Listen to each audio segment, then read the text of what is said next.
Mike Murray. This is SNL. SNL. By the numbers. Numbers.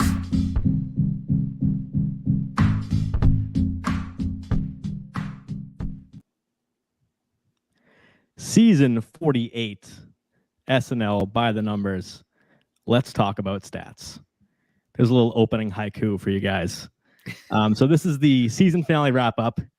All the stats from season 48, little shorter than we wanted to, but we're going to do all 18 episodes, talk about all our 17 cast members we saw. And my first guest from day one, he's the Lorne to my Higgins.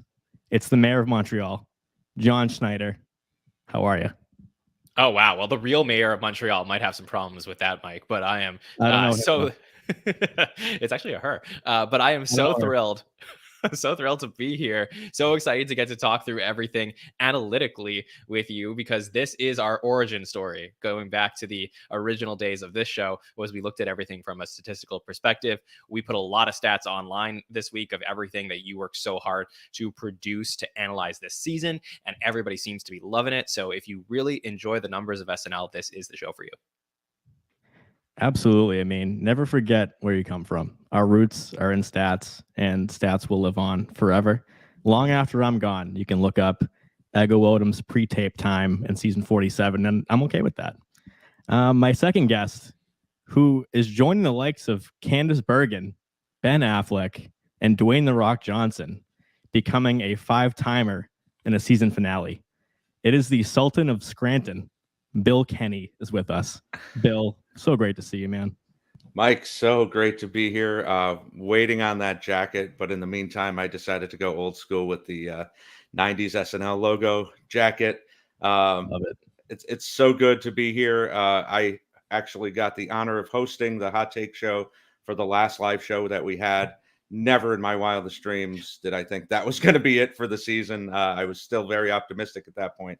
So it's good to get a little bit of closure and get away from watching all those season 23 SNLs that I've been watching the last few weeks. So good to be here. Why 23? I pick random seasons to just kind of binge, kind of mix it up after watching these episodes for so many times. And I've been in a really 90s mood. So I wanted to go back to the origin stories of Will and Daryl and that. So it's been a lot of fun. I think when we started the season, Bill, we were making some 23 parallels about like a turnover cast and, new beginnings. Yes. Season 21. Yeah. Right. Sure. Yeah. 21. Yeah. And Bill, getting to host the finale, that's a pretty big deal in these SNL streets. So congratulations on the great job you did on the Anna de Armas week. Well, thank you, John. It was an honor to sit in your highly exalted chair. So. All right. Well, we'll see if it happens down the road. But Mike, thrilled to be here. So excited to get into all these stats. Absolutely. And Bill, by the way, I would rescue you from the fire, the season finale. You would be my Lovitz. I appreciate that. Yes. Yeah. So let's just talk. Season 48, there's a lot to talk about going into it and certainly leaving it. And, by the way, myself, John, the whole podcast, staying with the WGA. So I hope that ends quickly and efficiently, and everybody gets what they need, because that's how we get more SNL in 49. So can't wait for that. I hope that everything goes well with that. But talking about 48 as a whole. Mike, if the show doesn't come back, are you going to start doing picketing screen time? Just like seeing who's out there, counting all the analytics of who's on the streets, how long they're out there. I don't know. Is it being filmed? There's a lot of photos out there of SNL people on the streets. Yeah, that'll just give me a lot of time to go backwards. So okay. I don't want that though. I want future episodes to cover. Same. So, John, covering this on Hot Takes and patron feedback shows, everything. Do you have a headline? I know that's a question you ask a lot on those shows. What is your headline now, looking back on 18 fresh episodes of SNL? And either going in, did it change going out, or just kind of an overall feel? Well, I love the dichotomy of doing a By the Numbers show and a season finale roundtable, because I find they're two very different shows we're covering here. One is the eye test, right? What did you see on the screen? And then the other is, what did the numbers tell you about the season? And I think coming out of 48, the natural inclination was, okay, there were less cast members, so there was more time to shine for everybody. So I would think that conventional wisdom would say, if you look at all the numbers from this year, they're going to be much more boosted on average than from last season, where we had 21 cast members and a lot more disparity between who was doing great and who wasn't. So that was my assumption, going in and even coming out of the season. While combing through these numbers, though, I think from an eye test perspective, we talked a lot on our final roundtable about how this felt like an ensemble. But if you look closely and dive into the numbers, there were people who succeeded this season a lot more than others. And that's what I'm excited to get into tonight. So my headline coming into this show, at least, is I'm excited for you, Mike, to tell all of us who really crushed it this season. I'm excited too. It's a funny feeling doing these stats week to week, because the enjoyment is getting new data week after week, but you're almost like looking forward to being able to close the book and just kind of look at it as one body of math and numbers. So it's always funny because I'm always excited to get to the end, but then it means it's over and it's like, okay, well now that's it. So I have to just look at what we have. And in this case, like we mentioned, it came earlier. But there was so much to talk about this season, and we, had 102 podcasts about it. So if you missed anything, then there's a lot of coverage in the off season. That's it. Just 102, including tonight. So, Bill, I'll go to you next. Just like as we talk about, we're going to talk about every cast member tonight and their stats. And I want to, before we talk about any individual performers, I want to hear from you, Bill, as somebody who's seen every season and has been watching live for as long as you have. Did this season feel more exciting? Did it feel, was it funnier? I mean, what was it about this season that made it distinctively 48 and not, say, 47, 46, or 23? I think John makes a great point about the ensemble. Obviously, we've talked about the trepidation going into the season, losing the amount of people that we did, the amount of Hall of Famers that we lost. But as the weeks went on, as we got into November and December and then January, and I think one of the best 5 or 6 episode stretches we've seen in a very long time, starting with Keke Palmer and going through about Pedro Pascal, where there wasn't really a dud in the whole set. So as far as the long view, I think this is probably the best season we've had in about 6 or 7 years. Some of that is the less bloatedness of the cast. Some of it is getting away from the politics. I mean, even though we got a lot of JAJ's Trump, it wasn't as much of hitting us on the head. We got away from some of that last year. We've just been in a really weird cycle with people staying a lot longer, going through COVID, having the weird season 46 when we all started doing this together. And then last year was 47 almost felt more like a transition year, even though everybody was still there. Where this year, once we got into, Megan Thee Stallion and Jack Harlow, it was like, okay, these people are working really well together. They're covering the Kates in the 80s and picking up that mantle and being able to do it. So a really exciting season to me. One of the reasons why I was so sad to see it go 3 episodes before it did. And can I just also say, Mike, before you respond to Bill's point, I mean, again, as people listen to the podcast know, I was there for this last episode of the season, and I got to speak to a lot of people at the show. It is palpable how much these cast members like working with each other. Like, you can see it, you can feel it. And even when they're not on stage, they are laughing, having a good time. Like, they seem more connected. I wouldn't say they're necessarily the closest cast in the history of the show, but there's the potential to get there one day. And I think that's translating into a lot of the things that Bill is talking about. So when we look at the numbers of 49 and 50 of this cast that we're building, I think that's a large part due to the fact that we've had so much turnover and these people are growing up on the show together, at least a lot of them. Absolutely. I mean, just completely a new page turned over. And before we, look back on everything, I just want to say, like, my favorite episodes of SNL are finales. So that's a big bummer to not get a finale. And just want to ask the two of you, like, what would you be looking for in a finale for this type of season? Is there something that, like, I mean, thinking about how 46 ended, and they brought Chris Rock back, who hosted the first episode that year, and it kind of just felt like we made it through the COVID season.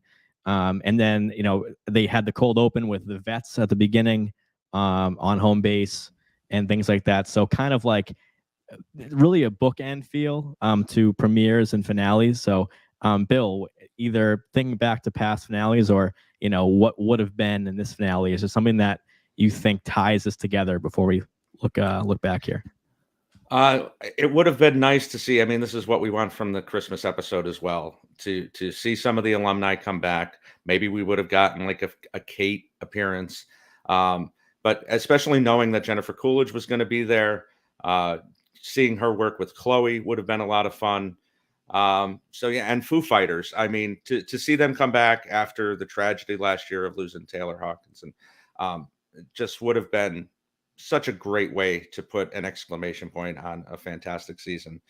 So yeah, that's what I was looking for sure. Great points. John, what do you think? What would have season 48 season finale looked like, or what would you have hoped to see? Well, in an alternate universe, right now, tonight, we would be having our final patron feedback show, which actually will be next Monday with the altered schedule. And we would have done our season finale by the numbers of the last episode last night. So we're getting back on schedule and back on track here. But really, Jennifer Coolidge would have been a really fun host. Bill mentioned the Chloe connection. Obviously, that would have been cool. I have been told that there was an expected cameo in that episode, and I'm completely blanking on her name, but it's the girl who worked for Jennifer Coolidge in season 2 of The White Lotus. So if you remember that actress's name, I'll find it at some point. But she was going to appear on the finale, so that's a fun little tidbit there. But I think that it would have been a really fun episode. And part of the reason is because we'll see in the numbers tonight that some of the younger cast members were really starting to build momentum towards the end of the season, and their numbers were on the way up. So I think they would have further cemented themselves as being big players to look forward to next year. Definitely. I mean, one notable one that we'll talk about of, how Update ended and the would-be, what ended up being the finale, that is. For the Haley Lou Richardson, by the way, is her name. That's the okay. one. Yeah, she was expected to cameo in that episode. That I did find out about. Who Sarah did such a great impression of in the Black Lotus. So that would have been a fun connection too. Yes, yeah. Yes.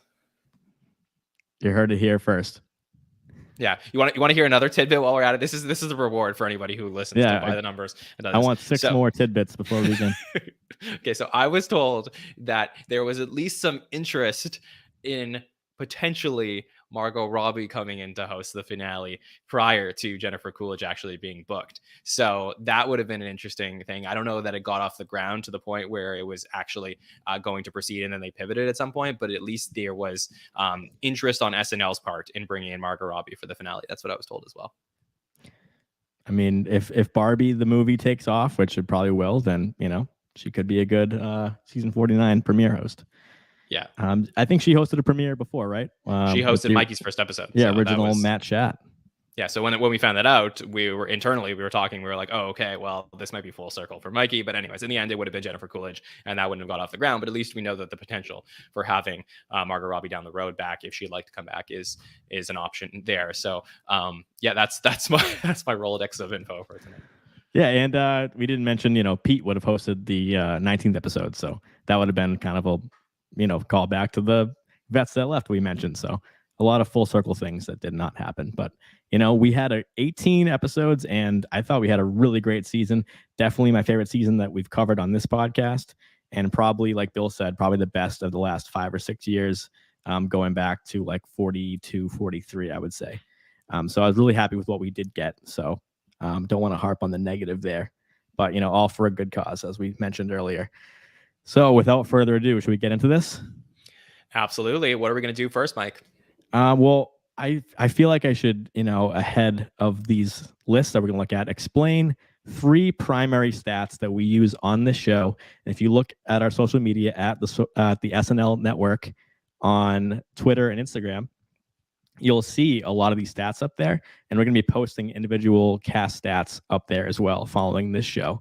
So what we talk about the most are three main components.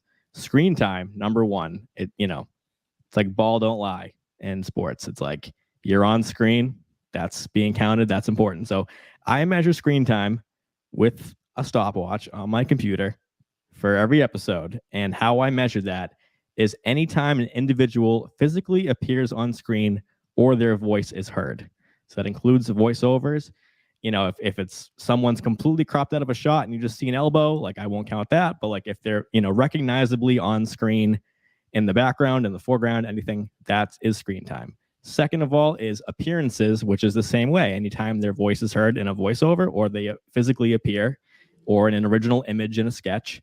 And we limit that to one per segment. So if you have a voiceover to begin a sketch, but you're actually in the sketch later, that will be considered one appearance for that sketch. More screen time because it's two different roles, but it's one appearance. And thirdly is the power ranking, which is the original, this podcast, the SNN stat, which combines every piece of data that I collect for this show into one number. So you're going to see that number at the top of these SNL baseball cards, and that is their average for the year. That the average for a cast member is like around 66. So if you see numbers higher than that, that means they had a good year. Numbers below that, not as good.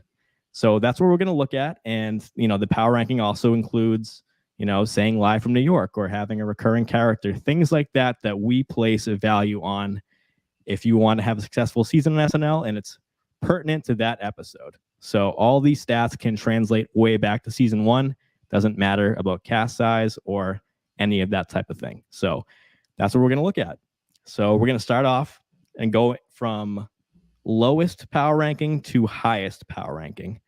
So John, you want to pull up our first SNL baseball card and tell us who we're looking at?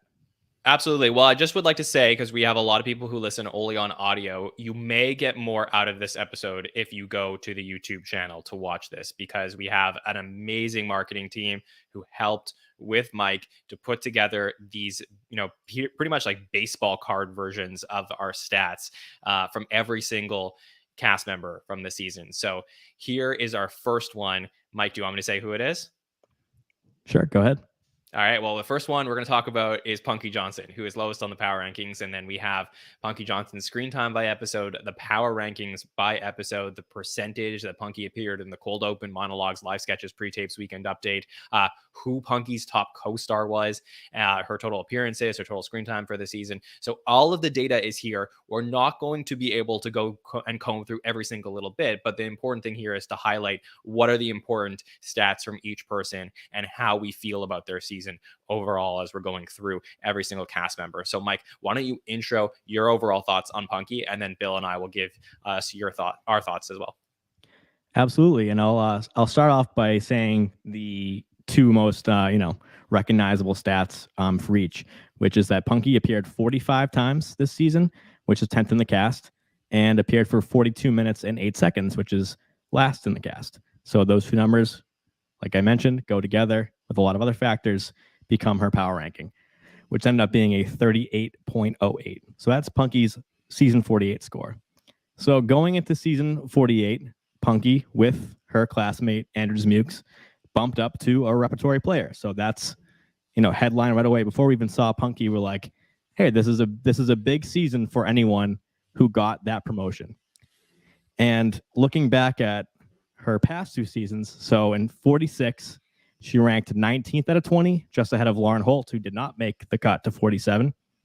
But I will say that Punkie Johnson is the fifth most improved of the returning cast, because her power ranking went up 77%, screen time up 65%. So that is my statistical rundown of Punkie. I feel like I've mentioned this on this season, is that she's kind of like statistically like Melissa. So that might not be a positive comment, but at the same time, it means that you're somebody who might make an impact in a small amount of time. So Bill, I want to go to you first and just, give me maybe a favorite Punkie moment or just how you felt about her season in 48. Yeah, I think that, somebody has to be last, but I don't think this is a situation as we've had probably the last 5 or 6 years where there's been an Aristotle or Lauren Holt or a Luke Null, where it's clear that they're just not getting into the show. They're not finding their niche. And Punkie's been here long enough now where you wish you would see her more because she is so talented. The time that she does get is so good. But I don't know. It seems like they don't know how to write for her sometimes. And that seems to be a problem for her getting more time. But I am encouraged to see how much her screen time goes up towards the end of the season, a little more consistency. So, I mean, as far as moments for me, I love her in Big Boys, along with some of our other female cast members. And she was great in Black Lotus as well. So I think she's going to be around. I don't see anybody on this cast that we're not going to get back, especially with the truncated season. Obviously, people can decide to leave, but I expect her to be back next year and would love to see her go up even more.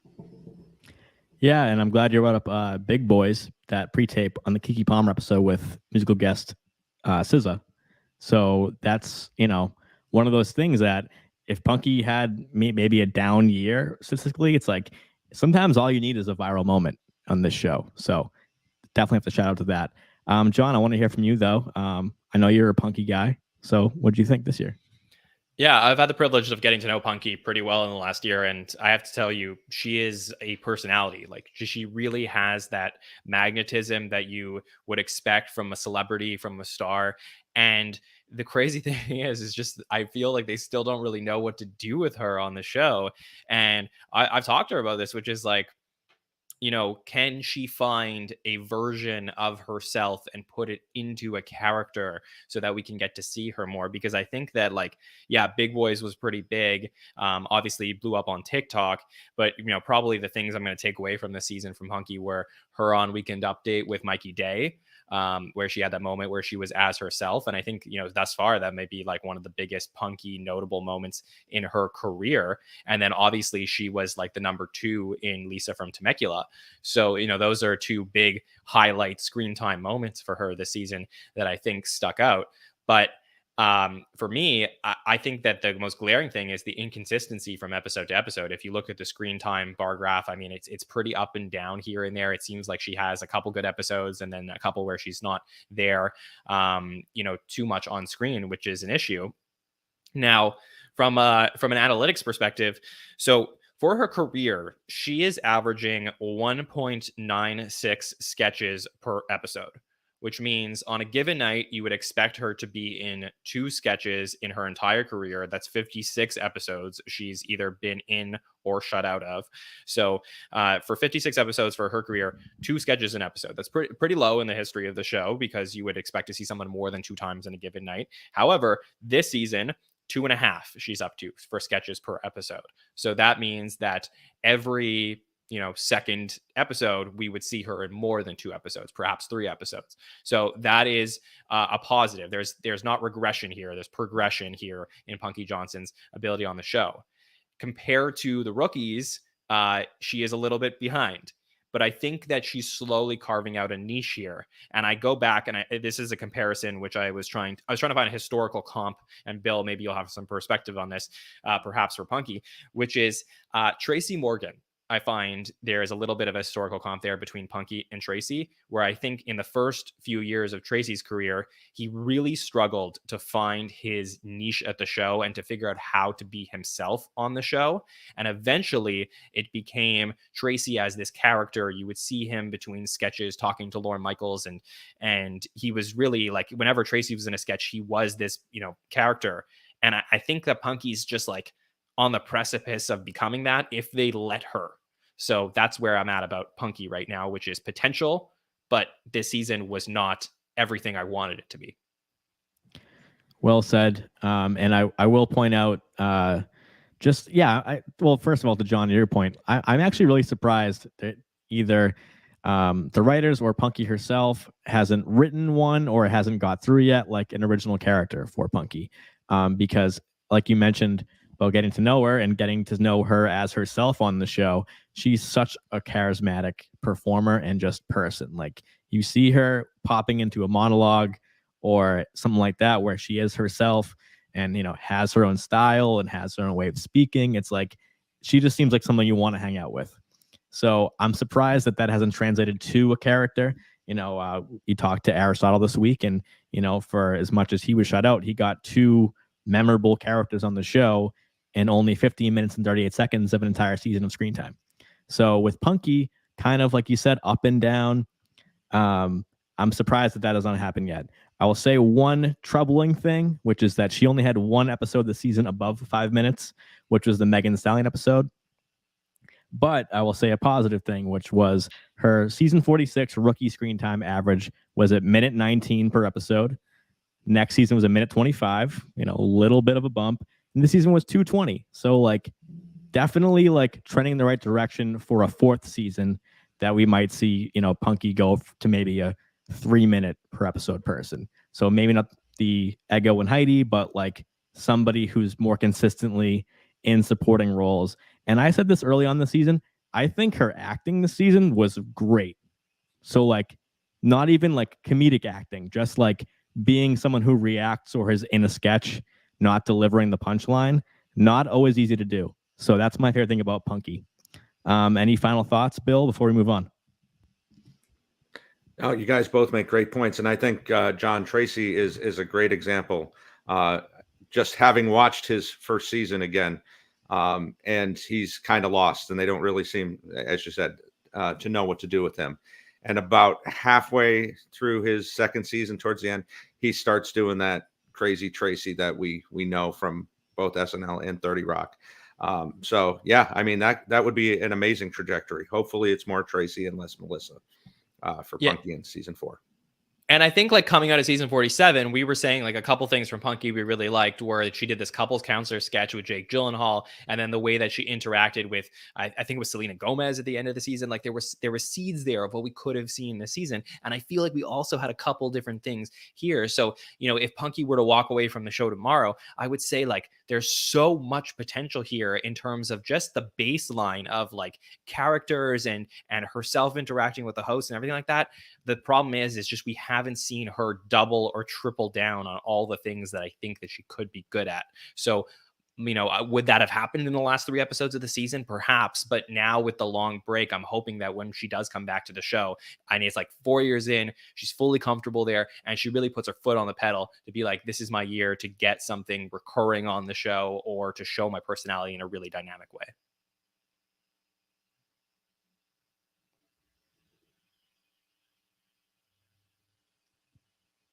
On to the next one. Yep. Okay. Up next, Mike, let me just get that going if you want to introduce who is coming up next. Absolutely. It's our first rookie. We'd expect, unfortunately for Punkie, we have 4 rookies this season. We'd expect maybe the 4 rookies to be the bottom 4. Not the case because Punkie did finish in 17th. And this cast member has been very interesting to follow because we saw their counterparts kind of take off pretty early. And it was like, okay, what's going to happen with them coming up? Are they going to get an update spot? So I'm talking about Molly Kearney. They finished with a 39.61 power ranking. And their appearances were 36. That ranks 12th in the cast. Screen time ended up being 48 minutes, 11 seconds, which is 14th in the cast. So I kind of mentioned like following Molly's trajectory, I think is the headline. Because if you look at it, look at the power ranking at the bottom of the screen if you're following along with us on YouTube. It's pretty low. Goes up for 2 episodes, which were the Keke episode and the Aubrey Plaza episode. Drops down again, shut out of the Kelsey episode, and then like 4 strong, tall bars at the end. Their best episode was the Molly Shannon episode, which I mentioned was funny that they pop in the monologue and say, I'm not in the show much tonight. And that ended up being Molly's highest screen time of the season.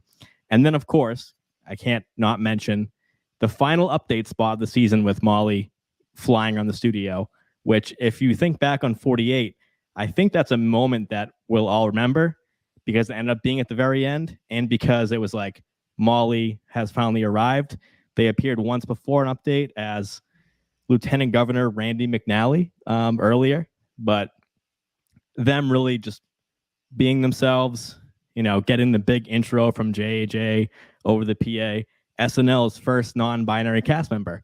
That's how we were introduced to them coming into the season. So it was really nice to end it that way too, being like, my name is Molly Kearney. I'm a non-binary cast member, and I have something to say.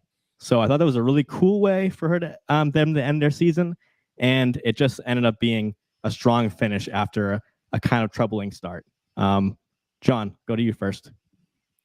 Yeah, I mean, I love Molly. I love what I got to see from them this season. But here is the thing, from a statistics perspective, it was really lacking for a while. We were wondering at Christmas time, what's the deal with Molly? It cannot possibly be for a third season in a row that we have somebody who's clearly behind the other rookies. And it didn't turn out that way, because if you go to the end of the season numbers, and if you're looking on screen, the screen time, the power rankings, they jumped up tremendously. Really, the Quinta episode, I think was still pretty solid, but it was these last, 3 of the last 4 episodes with Jenna Ortega and then Molly Shannon and then Ana de Armas. I mean, Molly was 4th and then 5th and then 4th again in the power rankings, just really being one of the top performers from each of those nights. And, that is a vote of confidence in Molly in a way that's, it reminds me, I'd love Bill to speak to this. It reminds me of like a baseball player that sometimes maybe perhaps is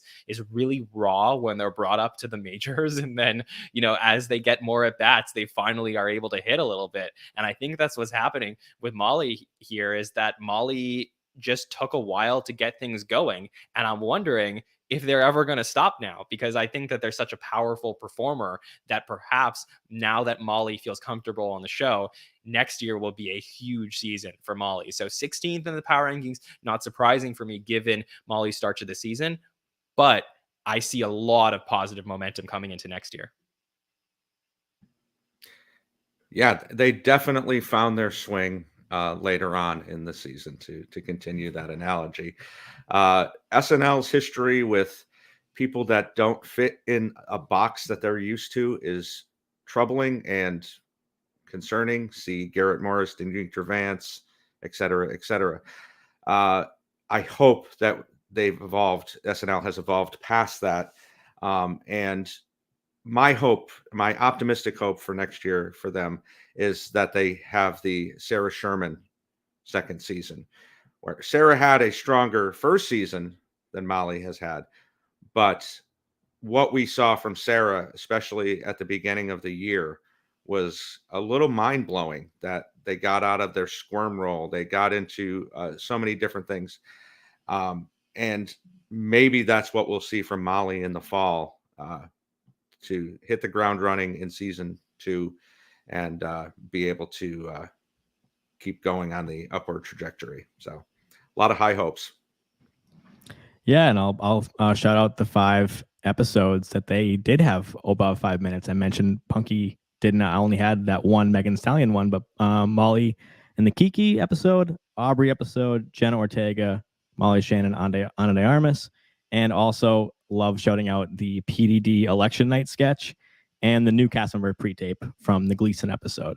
So we did get little sparks of Molly early on, and we're like, when is Molly gonna get their big showcase? And it did end up happening. So John, final thoughts before we move on to another rookie? Yeah, well, let me just say, Mike, maybe correct me if I'm wrong here, but I believe going into coming out of last season, we were saying how incredible of a prospect James Austin Johnson is for the future of the show. Because if we looked at James Austin Johnson's numbers, there was a few episodes last season where JJ was in the top 5 of the power rankings. I think if I'm just checking the database here, and I think it was maybe 3 episodes that JJ was in the top 5 of the power rankings last year. Sarah, had some great episodes, but I don't think was top 5 beyond maybe 1 episode. Molly, 3 of the last 4 episodes, top 5 of the power rankings. So this is a really, for a rookie to be able to do that at all, let alone from the end of the season, is impressive. So I just want to, just put my foot down on that point, that Molly has a lot of positive momentum. Yeah, it's huge. Talk about getting hot at the right time. Yeah, absolutely. All right, Mike, are you good on Molly or anything, or you want to move on to number 15? Let's move on to 15. All right, so if you can intro 15 while I bring that up. This cast member, fellow rookie of Molly's, coming in. We had 4 stand-up rookies coming in, and I think I'm most interested, but most, don't have a lot prepared for this cast member because I don't know if we got the best read on what he brings to the show. Number 15 is going to be Devon Walker, who also had a breakout update piece early on. I believe the 3rd episode, which is the Meg Thee Stallion episode, following Michael Longfellow and Marcello before him. And breakout sketch took 10 episodes, really. It was the HIV commercial in the Aubrey Plaza episode, which I thought he was awesome in. But other than that, kind of middling, never really was the lead in a lot of things, but I think gave us enough to be optimistic. And for a rookie, average screen time, 2 minutes, 29 seconds, that's a minute above average. Pretty good. So Devon Walker's stats in his first season are going to be 53 appearances. That's high, John, right? I mean, for a rookie, that's a high appearance total, or like I should say average, because he would have been more if we had 3 more episodes. Yeah, I mean that's a pretty good number. I think he was so he's 8th among the cast. I mean that's pretty decent. Right. So right in the middle for a cast with, a lot of big names and like Bowen, Kenan, people like that.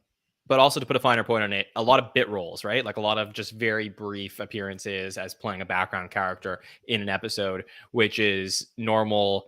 I don't want to say like hazing, but like a normal part of like growing on the cast when they're still trying to figure out what to do with you is let's throw Devon in this sketch. We really like Devon. Okay, let's find a way to write him in at some point. Right. He had the 2nd lowest screen time per appearance of the cast this season. And his total screen time ended up being 44 minutes, 48 seconds, which is 16th amongst the cast. He appeared the most with Kenan, 32 times they shared a segment together. Like I mentioned, his best episode was the Meg Thee Stallion episode. And then he also had a good one in the Aubrey Plaza I mentioned with that HIV commercial sketch. So with Devon Walker, sometimes it's not a bad thing to have a question mark going into year 2, because I do feel confident that these 4 rookies will be back. So it's sometimes leaving the audience wondering can be a good thing if you are granted a second chance. Now, if you're not granted a second chance, it's definitely not a good thing because you didn't get to leave your mark as much. So with Devon Walker coming into season 2, I think I'll be the most excited to see what he might bring, because maybe there was some kind of like miscues reading and things like that where I was like, okay, that's not great, but also just like line deliveries that I was like, okay, this guy is clearly like very funny and belongs in this cast. So Bill, what did Devon show you this year that made you think that this is a guy who's on SNL and will stay on SNL? Yeah, we just finished talking about Molly peaking at the right time. Devon kind of peaked a little too early, at least for his first season. I think I was on with you, Mike, after the Megan episode, and just what an incredible episode he had with her. And then just kind of was mediocre a lot of the time after that. The weekend update, it was a little concerning. A lot of nervousness, a lot of uncertainty with his lines. But I think with Millie Pounds and Shirty that he did with JAJ was very funny for what it was. And also in the Molly Shannon episode with the play with Heidi, I think he did a fantastic job in that. Even though he wasn't the main focus of it, he still had a meaty role, and he showed kind of his range in that. So still very high on him for next year, and excited to see what else he could bring. He's another one who I think kind of needs to find his voice, kind of needs to find maybe a character to play, even though we don't get that as much in modern SNL. Right. I'm glad you mentioned that update piece with JJ. I love when SNL does a pairing that I didn't expect and it ends up working really well. Maybe see Mikey and Punkie that John mentioned earlier. But looking at his top appearances this year, of course, number 1 and number 2 are those update pieces we mentioned. Number 3 is the commercial I mentioned.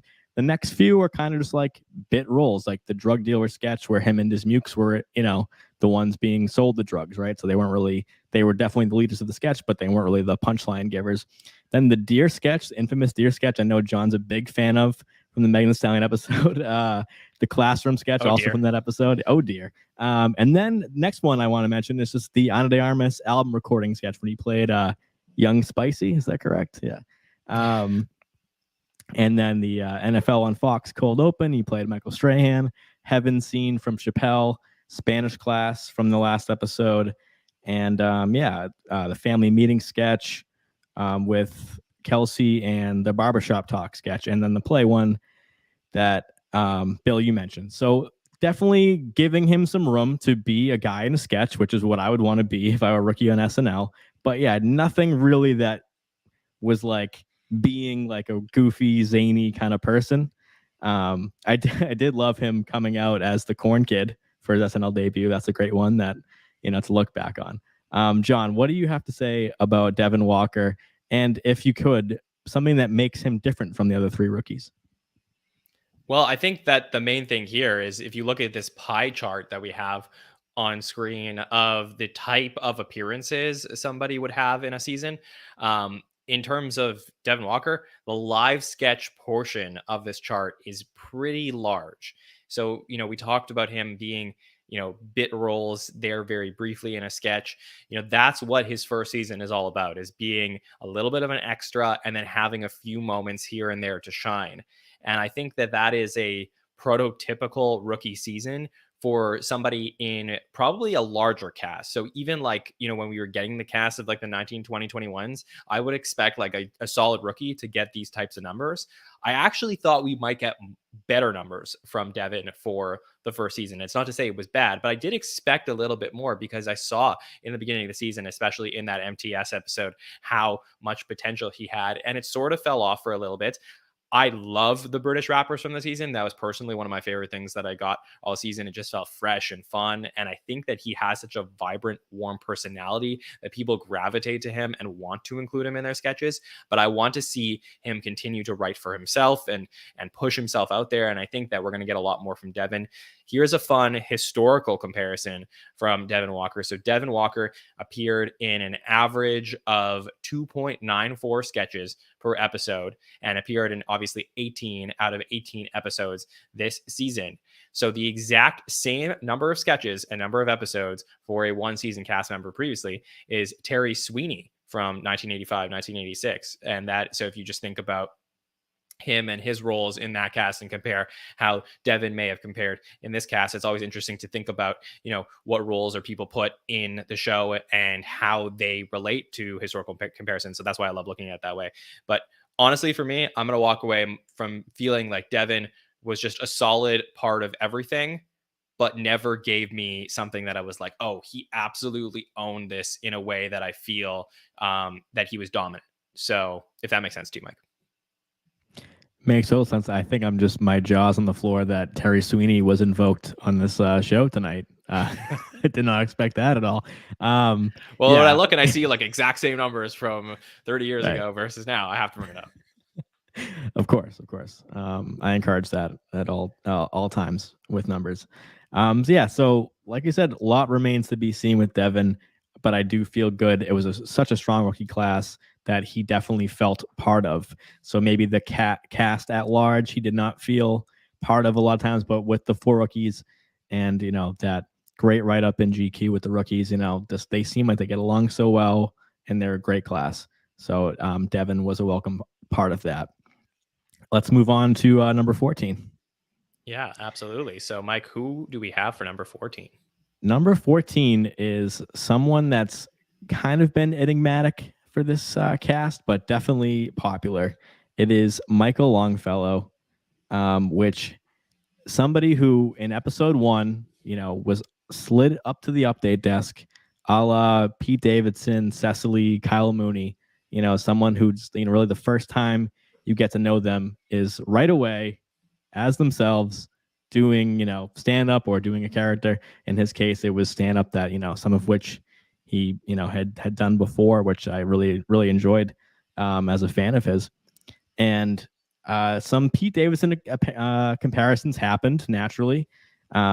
Maybe popular with the ladies, charismatic guy, just like has a tone, all that kind of thing. And I noticed a comparison to Pete numbers wise, which is that he had the second highest recorded prime time percentage, other than an update anchor, of course. Again, prime time would be considered between cold open and update. So when we did see Michael Longfellow, 85% of it was during that prime time. So we really saw him early in the show and often. That's only behind Pete, who had a 91% last season. You know, Pete almost became notorious for being like, I'm in the cold open and I'm in a sketch and now I'm gone. You know, I'm at the after party already at, 11:58. So that's something that I think it just stood out to me for a rookie, that they had such a strong percentage of prime time. Doesn't mean, gross time. It just means like of his time, 85% of it was in that like meaty part of the show. So here are his stats: 54 appearances, 7th in the cast. That's really good. 45 minutes and 14 seconds screen time, 15th in the cast. So John, you mentioned about Devon Walker appearing, maybe a lot before a little. So Michael Longfellow, has that in the bag, with his 54 appearances, averaged 50 seconds per appearance. So things like Pinocchio on the red carpet, the black tar heroin dealer, like things like this that he popped up and then was out. Got a quick laugh. I also love the marzipan chef or baker, whatever. Things like that like, that's who I would want to be if I were in the cast, is somebody who's not overexposing themselves, who's consistently funny, you recognize, but you're not getting sick of them. It's not like, oh, he has a shtick. It's nothing like that. It's like, has enough to get on there, get a laugh, and get out. And if you look at his power ranking, pretty consistent, never cracked the top 5 other than the Chappelle episode, which I thought he was phenomenal as like the foil to the barbers in that sketch. So those are my Longfellow highlights. He had 5 update spots this season, all solo. And like I said, for the small appearances, he had 14 appearances under 10 seconds.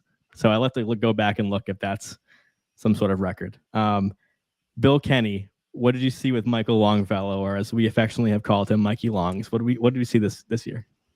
Well, as much as we just talked about Devon and Molly not really finding their niche or their voice, Longfellow and the other rookie that we're about to talk about did, it seems. I mean, he is definitely the update rookie of the year, and this chart just proves it. Like, incredible. And the fact that, yes, he did play himself in the first weekend update piece, but then he went on to do Bowen-esque roles as Krampus and Punxsutawney Phil, and then Michelangelo's David. And he did it in a great way, where as much as the Baby Yodas were hated, this was almost a subtle craziness that Longfellow had. So yeah, I really enjoyed his work. I think that what he was able to do on update in his first season is nothing short of incredible. He felt very comfortable up there. Never really stumbled on his lines, never really had a problem looking like a fool. And yeah, I'm excited to see what else he's going to do next year, and maybe a little bit more with the live sketches other than those 10-second roles that you talk about. Yeah, I would call him I'm most interested in rookie, or like most fascinating rookie season. I mean, J.A.J. is the obvious because of the weight the show put on him. But other than cold opens last season, when we get to J.A.J., we'll talk about that. Like, there wasn't a lot for J.A.J. in his rookie year. We definitely got way more this year. Like I said, we'll dive into. But with Michael Longfellow, it's like Bill, you mentioned, Michelangelo's David, Dilbert, Punxsutawney Phil, and his 2 solo, stand-up pieces. Just like somebody who has a je ne sais quoi for this cast, like has a voice, has a tone, and I'm like just wicked excited to see what's coming up for him, because I almost could see like kind of like we've said, Norm Macdonald, Kevin Nealon, like people who have maybe done other roles on the show too, important ones. So with that being said, John, when you look at someone like Michael Longfellow, who comes in and this day and age in the show we see with the Kyles Becks, Brooks Whelans, or John Milheiser, Mike O'Brien, like it's like, oh, this is just another white guy, someone like that. When they say, oh, we have enough of those, what does Michael Longfellow come in and do that's you're like, okay, this is something different that we maybe haven't seen recently or in a while? You know, what do you think? That's an interesting question. I mean, I don't know, because he certainly has confidence and poise on Weekend Update, and I think everybody will walk away between this season and next feeling like he was so solid on Weekend Update and so many appearances as different characters on Update, and it just that was his niche. And it reminds me a little bit of Heidi when Heidi first started on the show, that everyone was like falling in love with Heidi on Update. And then we were all pushing, well, like, okay, let's see Heidi in sketches. And then like a lot of people in our community were like, well, let's put her back at the desk. And I don't know if that's what's going to happen with Mikey Longseer, because if I was coaching him, like if I was, like he's like, hey, like I'm going to hire an SNL coach, and John was coming in to, write up a play for him, I would say, I love to see you on Weekend Update, and I think the fans want to see you on Weekend Update once every 5 episodes.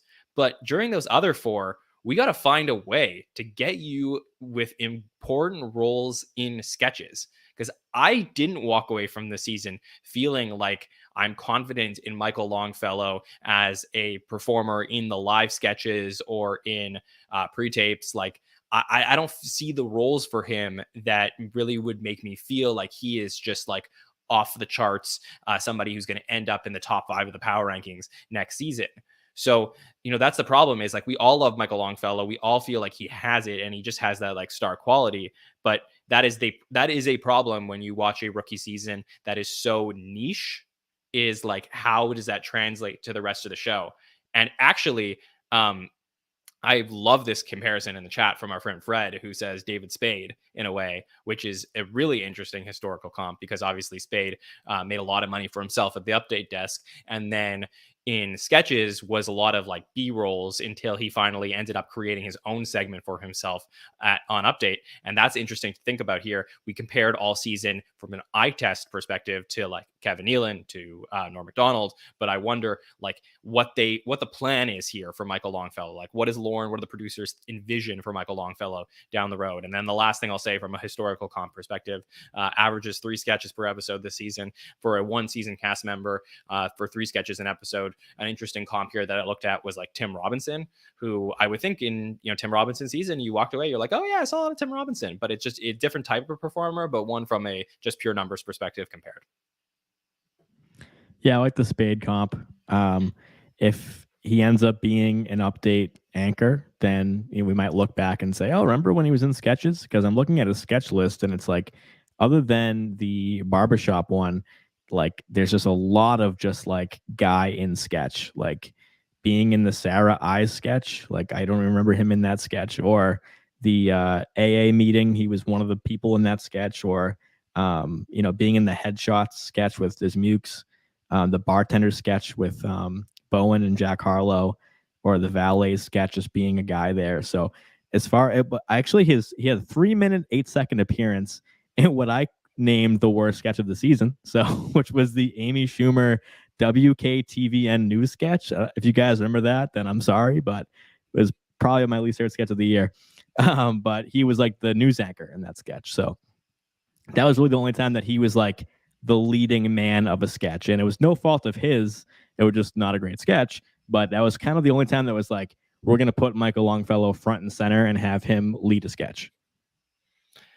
Oh yeah, I blocked that sketch out of my memory.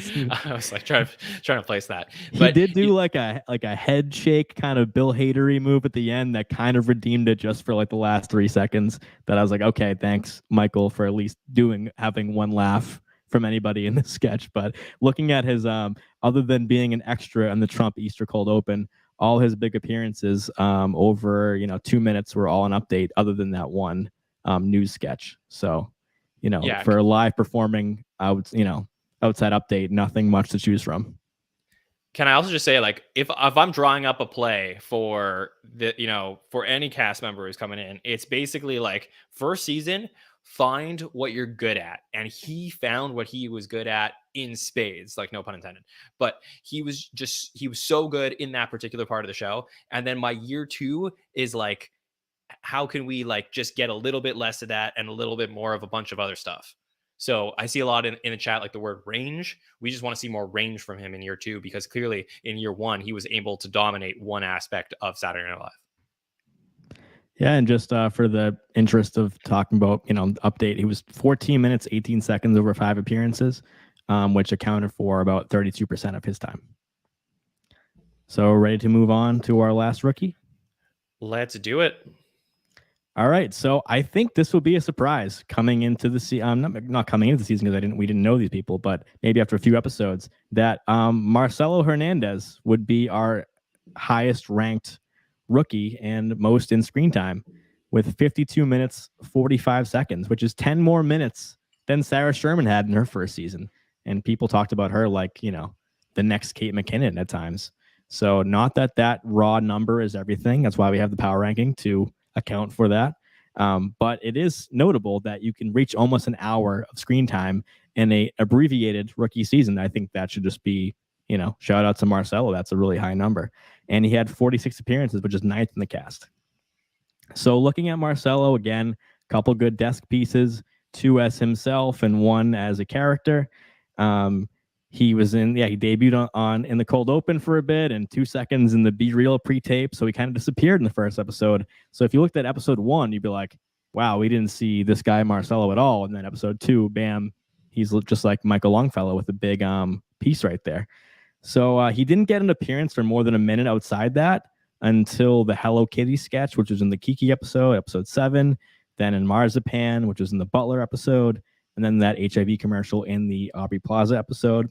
But he had back-to-back breakout sketches with Towel Guys in the Michael B. Jordan, episode 11, and then the Protective Mom sketch with Pedro Pascal. So definitely had like a middle peak. We talked about Michael Longfellow being an early peak, Molly Kearney being a late peak. So Marcello definitely got his peak in the middle, but then had like a strong episode by leading the cold open with Heidi Gardner on the red carpet. So that was his best episode, power ranking wise and screen time wise.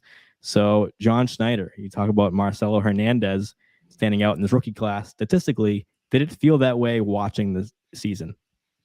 Yeah, I think so. I mean, I think he was my rookie of the year, if I'm being completely honest, and obviously highest in your power ranking.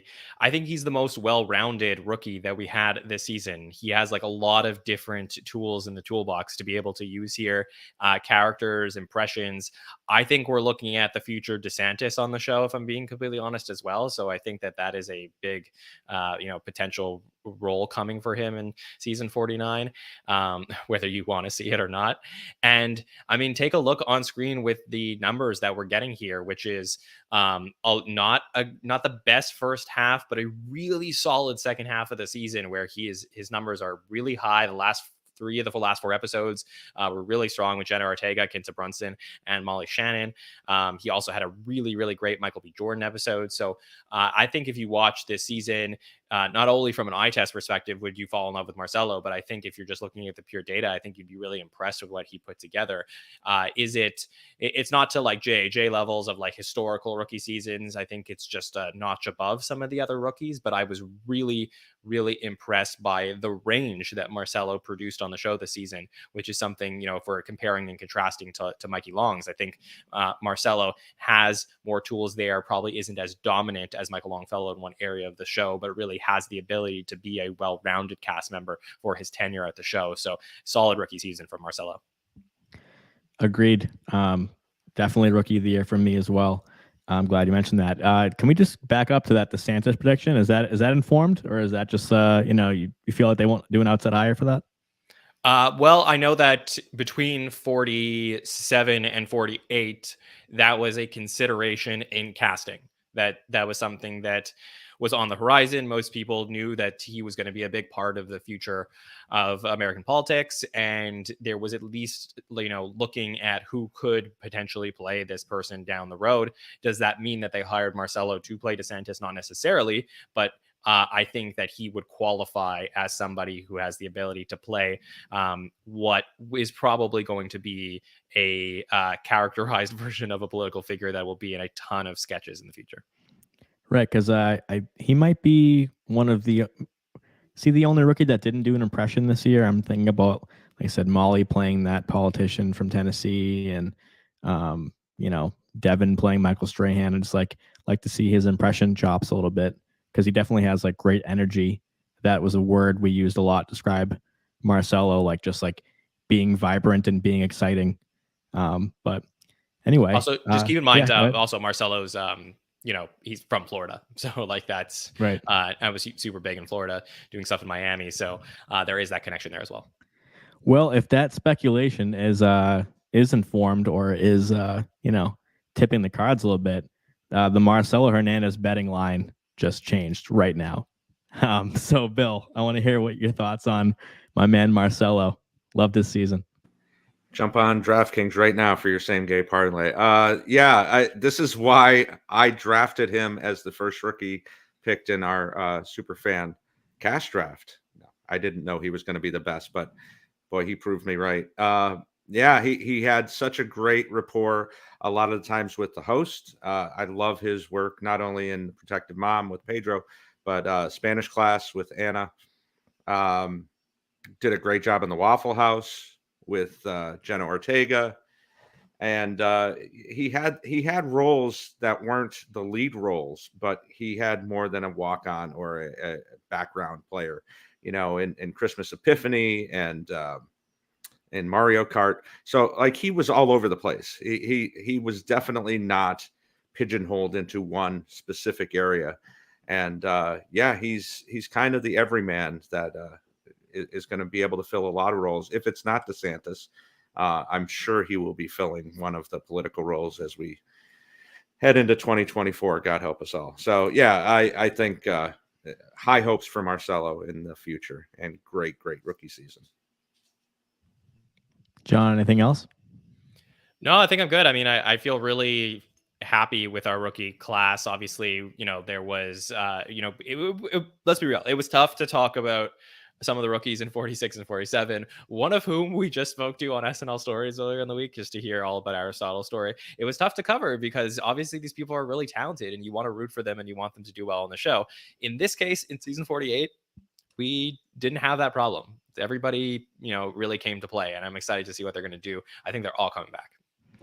Yeah, thanks for bringing that up. I meant to say that. It's like, what a year to be a rookie. I mean, it shouldn't be the case, but SNL that's the case of being like a show that people sometimes don't want to leave.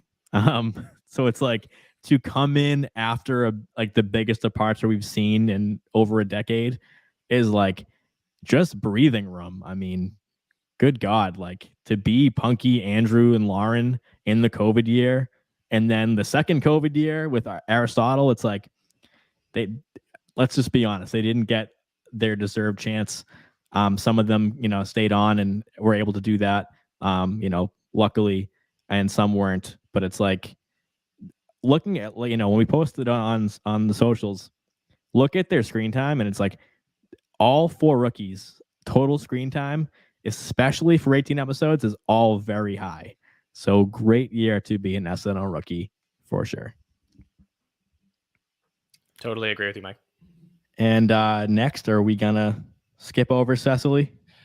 Well, let me bring up the Cecily's card on screen. Throw it up there. Yeah, so Cecily would have been next in the power rankings just because, we spoke in the pre-show about if we wanted to really get into Cecily's season or not. I don't know that there's too much of a point because in our mid-season By the Number show that Mike and I did with Nicole, we talked about the end of, Cecily's career and what it looked like for season 48 on the show. And then we also did a complete retrospective of Cecily's career. So I think, a lot of fun having her at the show for a little bit. She clearly dominated the show when she was there for those, I'd say 5 out of 6 episodes, because Chappelle, she wasn't really around. But for 5 episodes this season, it was the Cecily show, and then she left and let everything else breathe. So obviously an all-time, really an SNL Hall of Famer, one of the greatest cast members in the history of the show. She will get her due when she comes back, but I don't know that we need to really touch base on anything else. Right. Of course, we covered all our appearances in that Austin Butler or the mid-season show. So only thing of note is that for this math for Cecily's card here, I did just to be fair to the rest of the cast, because if I didn't count the zeros, she would just be like a easy number 1 because she was so dominant. Is if I carried every 0 from all the shows she missed, power ranking, screen time, appearances, everything, it's like she's 11th in the cast in screen time. So just kind of funny because like We talk about how like having a 5-minute episode's great, and like we want Punkie to get a 5-minute episode. It's like Cecily just ripping off like 12:19, 15:10, 12:44, 14 minutes. Like, just, of course, we now know in hindsight that it was her swan song, but like just incredible numbers. So it's pretty funny that she missed all those episodes and you weight them in, still a 47.12 power ranking. So Cecily at number 12, moving on to number 11. Yeah, and I'll just say, if you were to project out like her doing that for an entire season, it would be one of the greatest seasons in the history of the show. So it's just super impressive stuff what we got to see for a few episodes. But let's move on to number 11, Mike.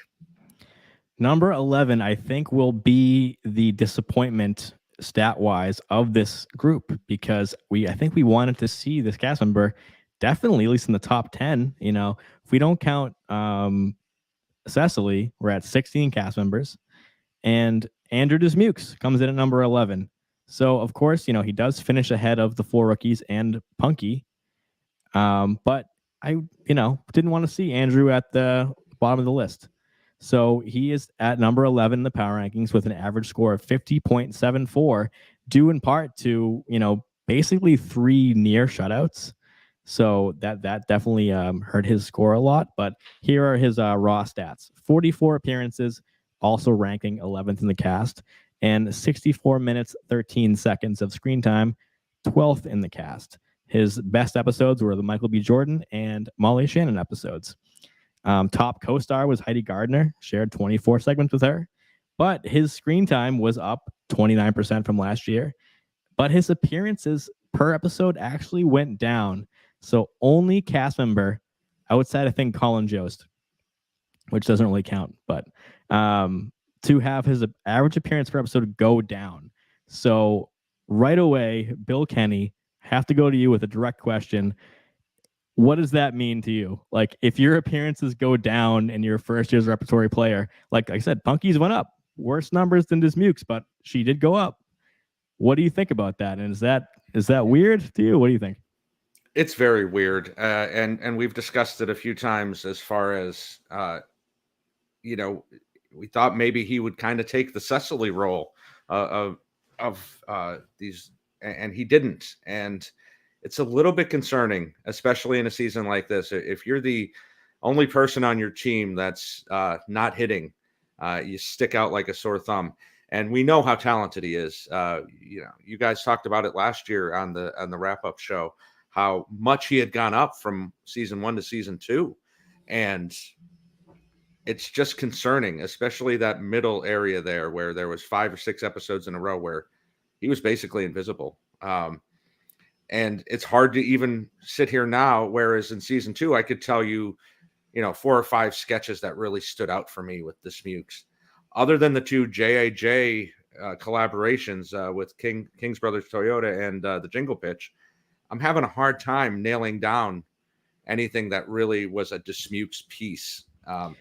So I counted about 10, Bill. I didn't do an official count, but I looked at his live sketches, or any sketch that he was in, and I was like about 10, including the ones you named, but also Joker, Valets, and Falling Down with Michael B. Jordan, which you can definitely consider him to be like an A role. All right, everybody's yelling at both of you. Christmas Epiphany was the Christmas best thing. Epiphany, yes. Oh, definitely my favorite sketch of the year. But I mean, for a sketch that was like, Dismukes is the lead for sure. Right. That's my point. Yeah. I mean, and Male Confidence Seminar was another one. Not a great sketch, but definitely led by him. And Headshots with Gleason and Colin Farrell.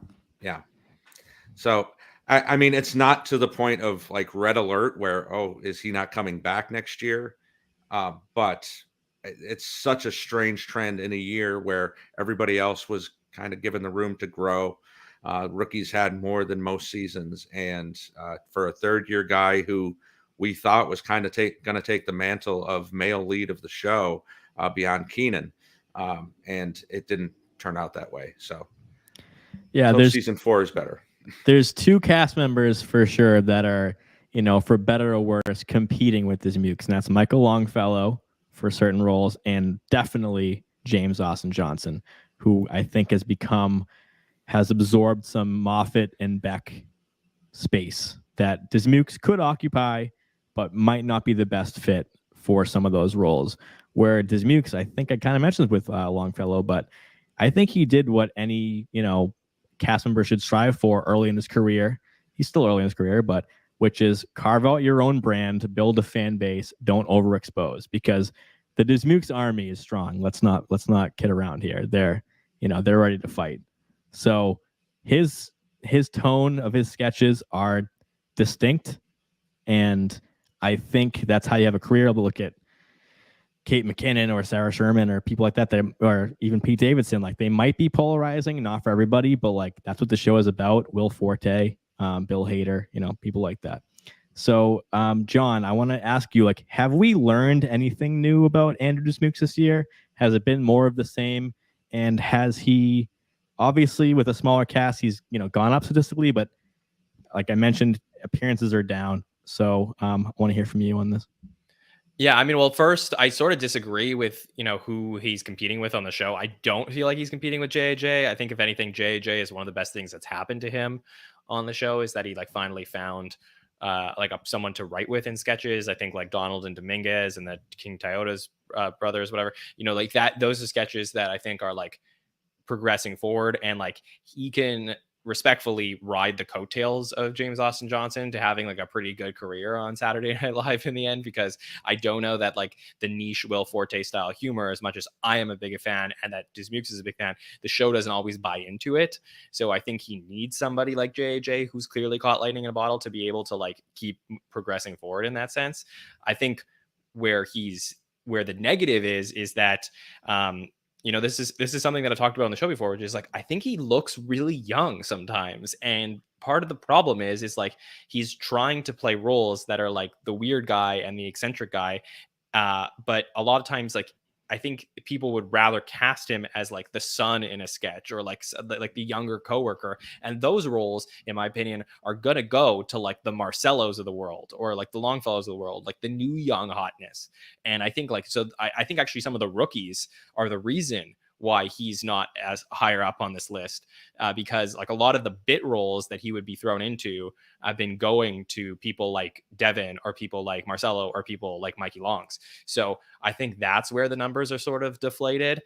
But yes, super disappointing to go into the season hoping that this is going to be a major step up for Dismukes, and then to have him actually, the numbers go down, is not what you want. Saying all that, I spoke to Andrew Dismukes. He's really enjoying finding writers that he can write with. Like, that's his goal right now, is to like find people that can work with him on the weird stuff. And I think if he's to find the right group of people around him, like JJ and maybe a couple of the writers that want to write in his voice, I think that's the best thing for him. Because as much as we love A Christmas Epiphany, that was written by Dismukes pretty much alone, and it was so great and we loved it. But I don't know that writing for yourself is the key to long-term success on the show. See Aristotle, who had trouble finding people to write with.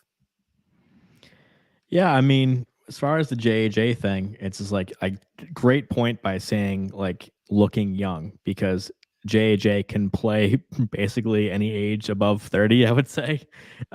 Like very easily. Look at like Kyle and Chris, who are playing kids the entire time they're on the show. Where that might happen to Dismukes, but like he did play the dad in like that Epiphany sketch we mentioned. It just means that like he's like a big boom or bust candidate, because he's not getting those bit roles like you mentioned. And it's a good point that like Devon or Marcello or someone could just like be just plugged into a sketch where Dismukes is writing like material for him, like Joker sketch, or the Valet sketch, where that was pretty underrated. And just side note on not having a finale, Dismukes had that prom picture in the finale of 46, and then the high school like reunion like look back sketch, which I was hoping for a third of the trilogy in a season finale this year. Here's an interesting stat that I think we didn't prepare this for the show, but something that I would love to dive in deeper with Dismukes to sort of like figure out where the problem is like how many sketches and what percentage of screen time was he in this season in sketches that he wrote versus ones that he had nothing to do with. Because I think the underlying issue here is like, do people want to write for Andrew Dismukes beyond the things that he's writing for himself? Because you talked about him playing a dad in a sketch that he wrote himself into. Well, I mean, I got his list right here. If we want to skip the Manning cast and Trump Easter cold open, I'll just go down the list. And do you happen to know if he wrote these sketches? I mean, I think you're probably a good memory, but like yeah, I could pull up the writing credits from the season just in case you wanted to. Headshots, King Brothers Toyota, Drug Dealer. Those are all Dismukes. Male Confidence Seminar. All Dismukes, yeah. David Pumpkins, which I assume was Mikey and Bobby. Yeah. Jingle Pitch. Jingle Pitch was which episode was that in again? That was the one with JJ.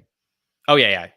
Him and JJ, Andrew, and Celeste worked on that. Right, so, yes, like that had to be them. Yeah. Valets, the Try Guys sketch. I don't know if that was Try Guys was not him, notably. Right. Yeah. Right. No one claimed that sketch. For fear. I'm gonna throw out a number. I think 80% of his appearances in screen time come in sketches that he wrote for himself, which is a problem. Right, but I think I'm trying to highlight something that's a good thing about his performance this season was like, yeah, maybe it's not the best strategy, but it's really good that like it just like these sketches are like memorable to me anyway. Like they're unique. So sure, but that means that we're going to walk away saying every year of Andrew Dismukes' career, we're okay with him being 8, 9, 10, 11, or 12 in the power rankings because we're going to get once every few episodes a really good Dismukes episode, and hopefully we're going to get one really good Dismukes sketch once every 2 episodes. And that'll be it. We're not going to get anything more for him. But if we want him to be in the top 5 or 6 of the power rankings, the only way that's going to happen is for other people to write for him. Bill, do you think there's any possibility? I don't mean career post SNL, but like on SNL, you're a big 80s and 90s SNL guy. Like, could he be a Sandler in this cast? Oh, certainly. There's definitely time and room to grow, especially with all the departures we've had. I find your conversation about the writing for yourself interesting because for years, people were told that was the only way they could get on. But now it's kind of turned where it has to be the collaborations that kind of build you up into the upper echelon. So, but yeah, definitely. I think there is a Sandler-esque trajectory that can be seen for him if he can find the way there. Yeah, and I'll say that I think that the turn of that perspective probably is in the modern SNL days of like post season 20. I think prior to that, most sketches that involved a cast member were written by that cast member in collaboration with writers. And now it's a group of writers working with a cast member. So it's a little bit different. Right. Yeah, I want to move on to number 10.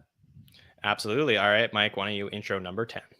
Number 10 is, maybe the most talked about cast member, at least for half the year. And a lot of last year, it's Sarah Sherman. So her second year, I think it's almost a 99.99% chance that she's back next year and promoted along with James Austin Johnson. So we have that to look forward to.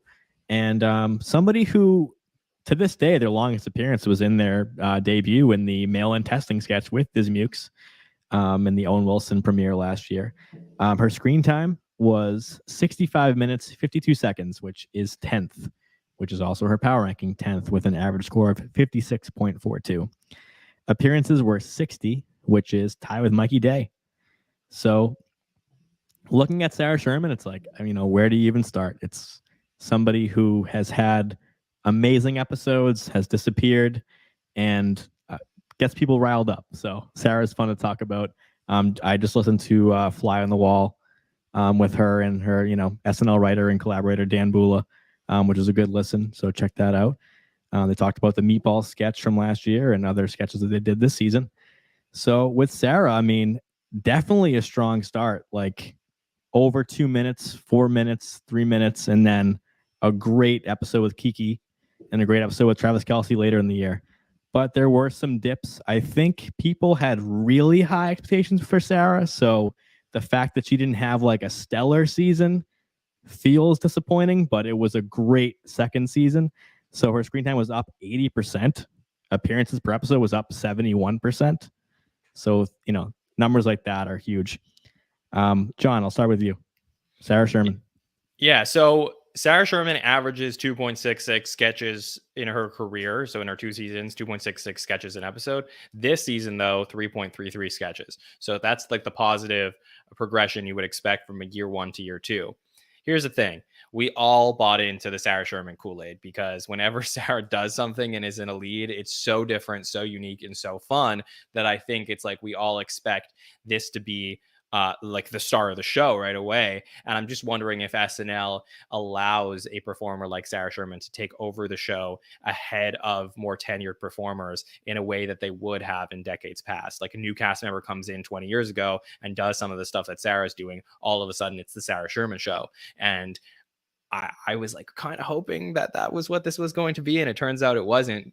I know on the podcast, we really felt like through probably like Amy Schumer, Dave Chappelle, Keke Palmer, Stephen Marty, Austin Butler, like that run for Sarah was so unbelievably strong.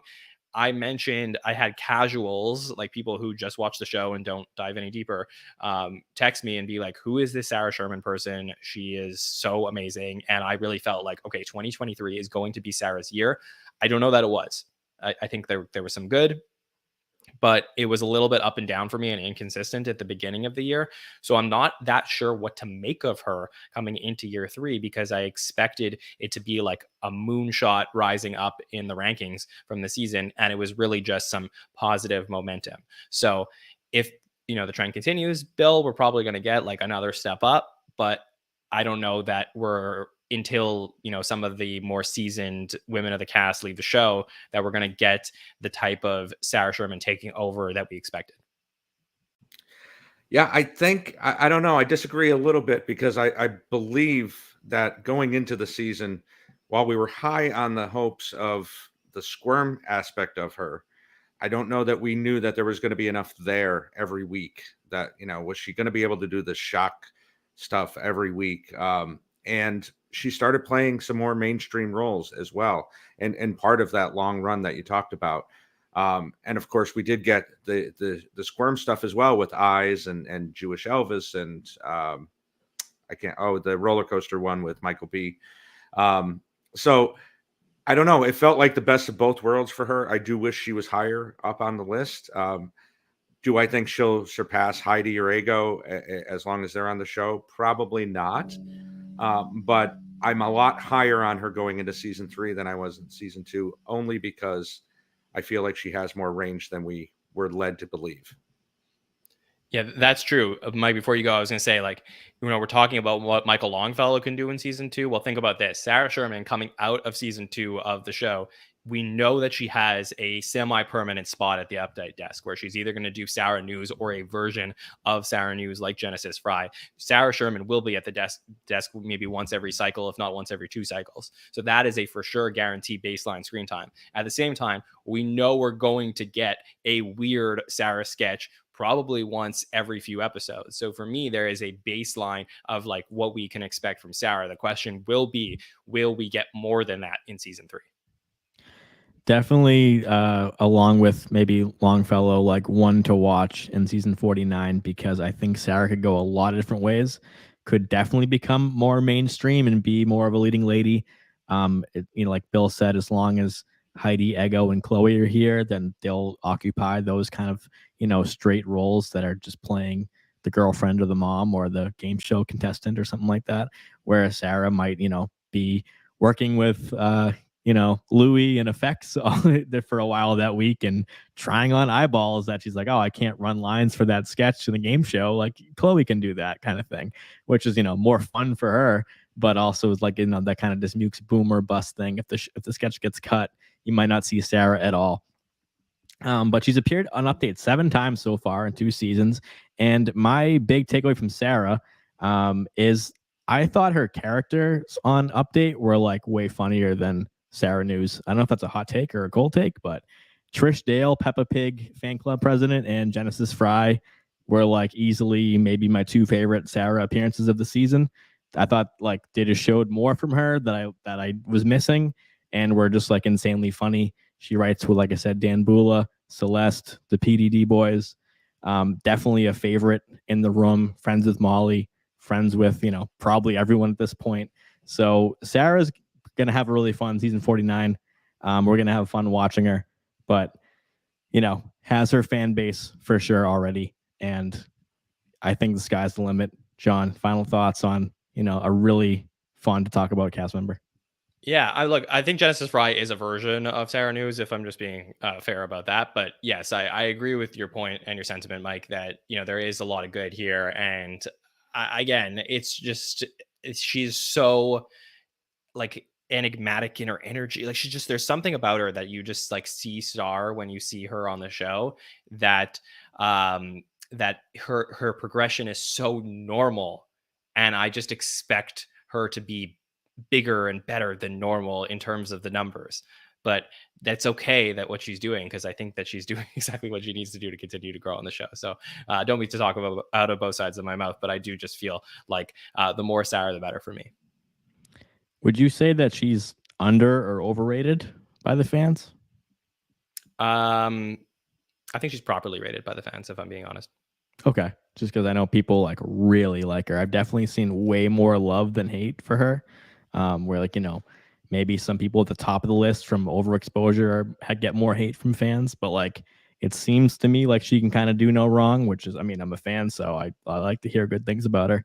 But that just can I say this? I'm hearing that a lot. Yeah, I was gonna say, I think she's overrated compared to the numbers, right? Like her always like the betting numbers, like you would never, if you're in Vegas, like you're never putting money on Sarah right now because the numbers that she's producing are not at which we expect her to produce necessarily. But from a but I think that the hype is real. That's just to clarify your question.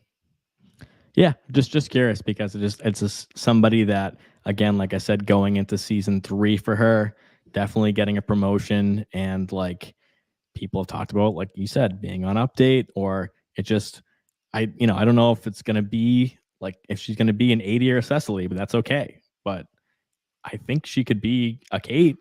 So it's just kind of like being that, but like again, Kate was just so known at the end for political impressions, which I don't know if Sarah will ever be that, and that's I'm hoping that for her as a fan of hers. But just somebody who is like, I don't want to see the Sarah Sherman show. I want to see SNL featuring Sarah Sherman, not literally because she's a featured player, but just somebody like give Sarah room to shine, and I'm watching. That's kind of my final take. All right. We're going to move on to, one of the more exciting people to talk about. Our first Update anchor on the power rankings. So at number 9. So, John, how many comments are we getting on how far apart the Update anchors are? There's two true things in life. There's a writer's strike, and people will continue to ask why are Change so far apart. Right. It's just, I think I've said it on every third podcast. I'm like, frequently asked question, why are Michael Che and Colin Jost so far apart? I'm like, I don't know. I just record the screen time. I don't decide it. So Michael Che comes in at number 9 in the power rankings, a 58.23 average score. He had 19 appearances, 18 of those being on Update. Bill, do you remember what the other one was? It was the one of the PDDs, but I can't think of which one. You got it. It was in the Stephen Marty. It was called Chelsea. That was the other one. He popped in real quick. So he had 19 appearances, tied with Colin Jost. There's Freudian slip right there. Screen time was 75 minutes and 14 seconds, ranks him 9th, like his power ranking. So obviously shared most segments with Colin Jost. His screen time went up 13.47%. And so we did, for the first time ever this season, did a Update joke count, which is very exciting and very fun. So we'll get to Colin later and we'll compare them. But Michael Che, Bill Kenney, I'm going to give you an over-under. 164.5 jokes, over or under? I'll take the over and the points. You got it. So 171 Update joke segments for Michael Che, and he had 17 Update guests. John, did you have a favorite Michael Che moment other than the obvious, which was his great April Fool's prank on Jost? So just, we're going to be brief on the Update anchors, but John, if you have anything to say on Michael Che. Other than the brilliant April Fool's joke, which I think is exactly what SNL was meant for, which is just live television that subverts your expectations. probably his the Cecily goodbye part where he was there as she was saying goodbye to all of us at the update desk. So I think that was fun. Hard to think of other moments that I would say, particularly stand out to me. I just think he was really solid. I think, the major storyline here beyond the analytics of Jost and Che is them not being head writers at the show anymore and then just focusing on their work at the update desk, which I think was really solid. They felt like more energized. I'm sure part of the reason is just that they're doing more projects in general outside of the show, and it allows them to have some more time to focus on what they need to put their effort into at the show, which is just producing a really solid segment week after week. And I didn't necessarily feel, maybe with the exception of that Austin Butler show, where besides the Cecily stuff it was a little low energy, I think almost every week update just hit homers. So to me, still one of my favorite parts of the show, and these guys continue to prove that they are among the greatest anchors in the history of the show. Do you want to see them back in 49? Yeah, I mean, look, I think that, like, for the longest tenured weekend, here's my thing. For the longest tenured weekend update anchors, and I'll say this about some of the other cast members, for them to leave without a proper goodbye would suck. And I don't think they would do that. So in that case, they're coming back for 49. And then if you're there for 49, you can't tell me you're going to leave before season 50 when there will be more eyeballs on the show than there's been in a very long time. So now I think we're getting them till 50, and that'll probably be it. That's going to be a long time. I mean, I talked about it mid-season a lot, like the regime change that would have to happen internally for SNL. Like, they are no longer head writers, and then they have their final season. You install the new update anchors, get their sea legs in 49, and then by 50, update being so synonymous with SNL and so important to the, success of the show, like, you need, give them a chance to figure that out by 50. So now I think if we look back on this writer's strike, I think we might look back and say, oh, that's why Jost and Che stayed. I mean, to be honest, I'm like a very strong predictor that they were leaving after this year. And now I completely agree with you, John, that they won't. We didn't get a joke swap now for like 3 opportunities, and like to not have them go out like that and, with like a standing ovation would just feel like a betrayal to their tenure on the show. So before we wrap up Michael Che, and we'll get to Jost in a minute, and maybe it'll be even more brief because we talked about this, but Bill, on update this season, did it feel any different? Was it more of the same? And do you want to see them back? Definitely want to see them back. One of my favorite segments always, and one of my favorite pairings of all time. And I don't see any reason why they should leave. Where, people who are in mostly sketches, the Kates in the 80s and things, you can see where, okay, you've gotten a little long in the tooth. You've done this for 10 or 11 years. This doesn't get stale to me. These two guys are great at what they do. Jon Stewart did his show for 17 years. Like, why can't they stay as long as they want? But I do feel John made most of the points that I had as far as that. I think taking away that head writer position, for whatever reason they both decided to do that, was the best thing for them, because last year did fall off a little bit. There was a little bit less energy between the two of them. So with season 48, them coming back, it felt energized. They felt like they really wanted to be there. And it's such an enjoyable moment to know that they're coming on, that they're going to have so much fun together, that they genuinely care about each other, despite the barbs that they throw. And I'm happy to see it go through 50 and beyond. Yeah, I mean, I'll push back a little bit because I know Twitter isn't real life, but I feel like I see a lot that people are like, Che doesn't want to be there, he's mailing it in. So do you guys feel that as fans and analysts of the show, or is that just people overreacting? I think that's his character on Instagram and Twitter. I don't think that's real life. I think, I think that is who he is in real life, which is like, he's really nonchalant about everything. Like, I think he's just a chill guy, but I don't see that as him on the update desk for the most part. I think when he really has a joke to tell that he really likes, he really gets a kick out of it. And I think like some of the best Che stuff and Joe stuff too is like them interacting with the live audience. Like that's that's what makes SNL so magical sometimes, is like he'll tell a joke and then you'll see Che like look around to the upper deck and be like, oh, you guys did not like that one. And like, that's great. That's the stuff that we weren't getting from them very early in their tenure.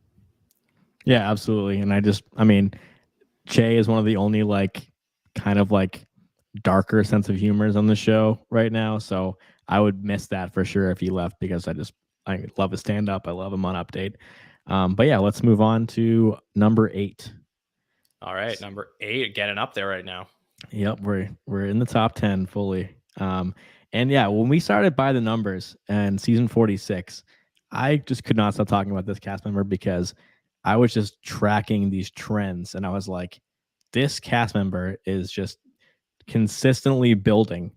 So now we look at her 5th season. It's Ego Nwodim. So at number 8, with an average power ranking score of 74.97, she had 69 appearances, which is 4th in the cast, 98 minutes and 18 seconds, which was 6th in the cast. So we look at Ego's season, we think of Lisa from Temecula and how that reprised. But I look at her stat line and I'm like, she appeared in 46 out of 99 sketches, which I looked at in comparison to all the stats that I have.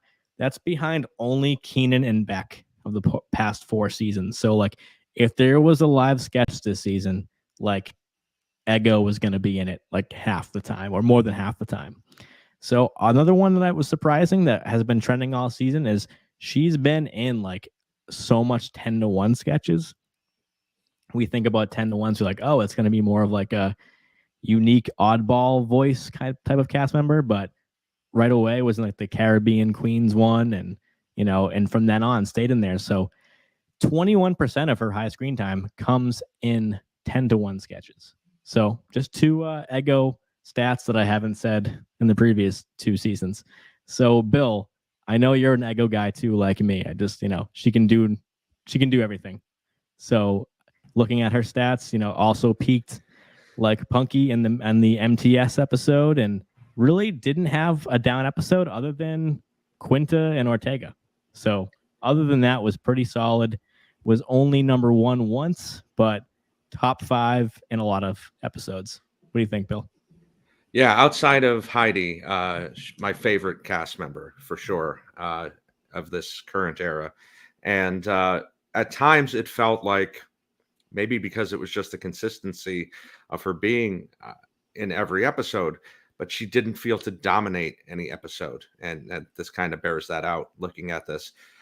But she made the most out of everything that she was in. She had that run at the beginning of 2023 with, the guard from the jail scene with Woody Harrelson, and the family meeting with J.A.J., and the exorcism with Jenna Ortega, and then Mama's funeral with Travis Kelce, where she was just on another level. Like she wasn't an SNL member. She was just the greatest actress in the world. Like she made so much, especially the Mama's funeral, where she was just basically playing a modern version of Weekend at Bernie's, but she did it so well. She was sitting in a chair and not saying anything most of the time. So she is an incredible actress, an incredible comedian. I wish she was a little bit higher up, but I love the consistency, and you need that on a show. You need someone that you can turn to that's, gonna give you their 8 to 10 minutes every week, and she is definitely that person.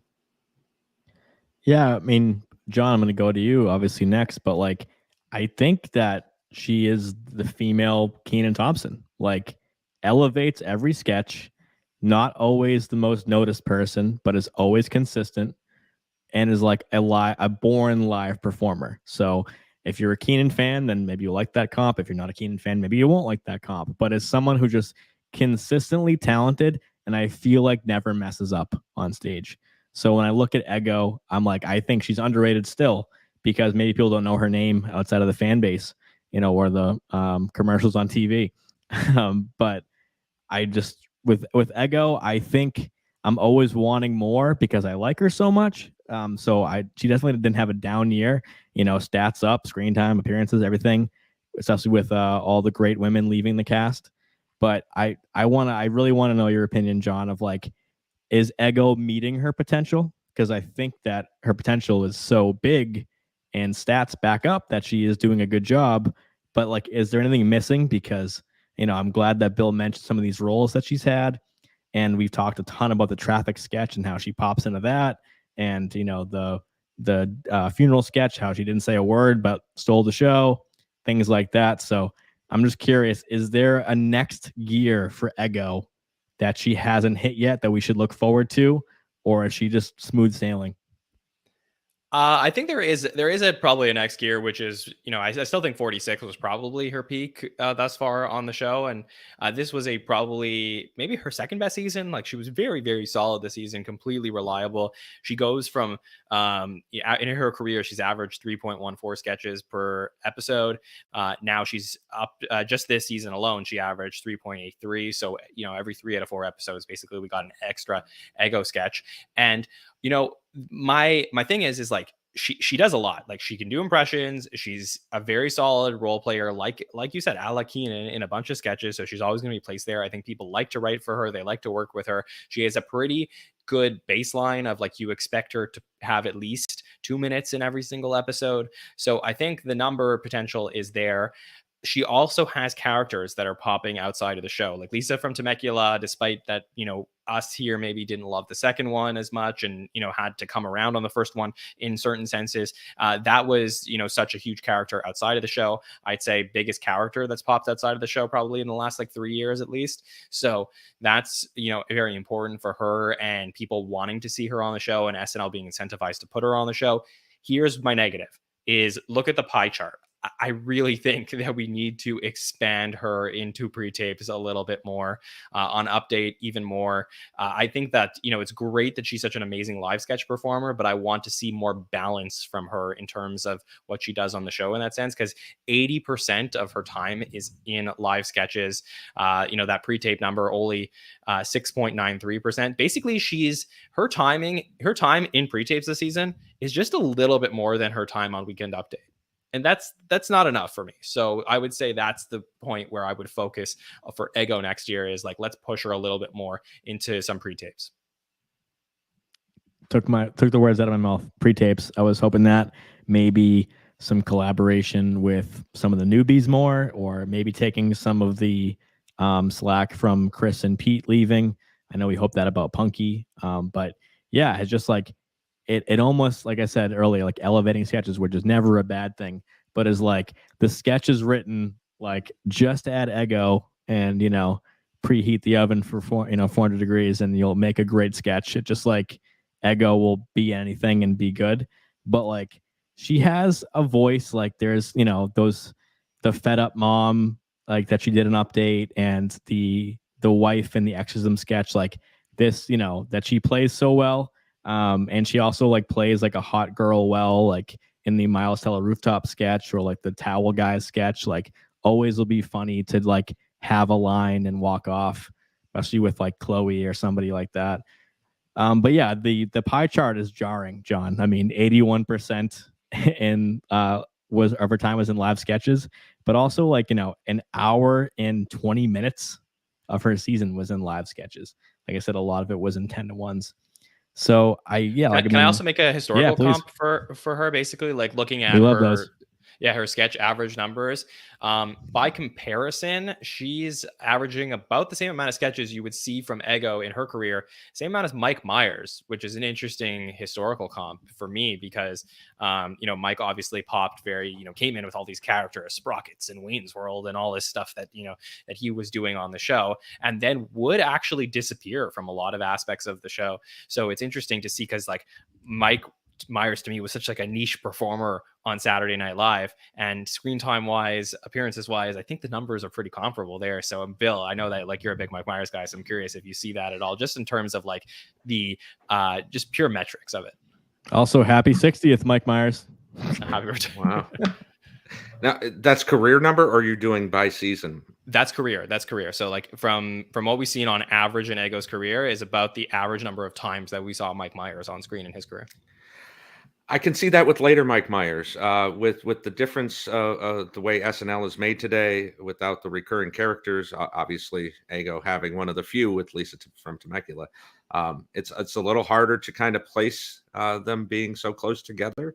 But yeah, definitely, yeah. I mean, his last couple of seasons was mostly roles that were not recurring so much.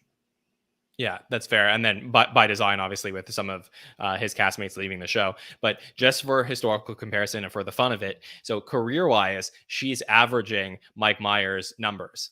But her peak, which is this season in terms of sketches per episode, is Dana Carvey's career numbers. So that's interesting just to do one versus another. Only because I've mentioned this a couple times earlier with regards to Michael Longfellow and Marcello and their primetime numbers.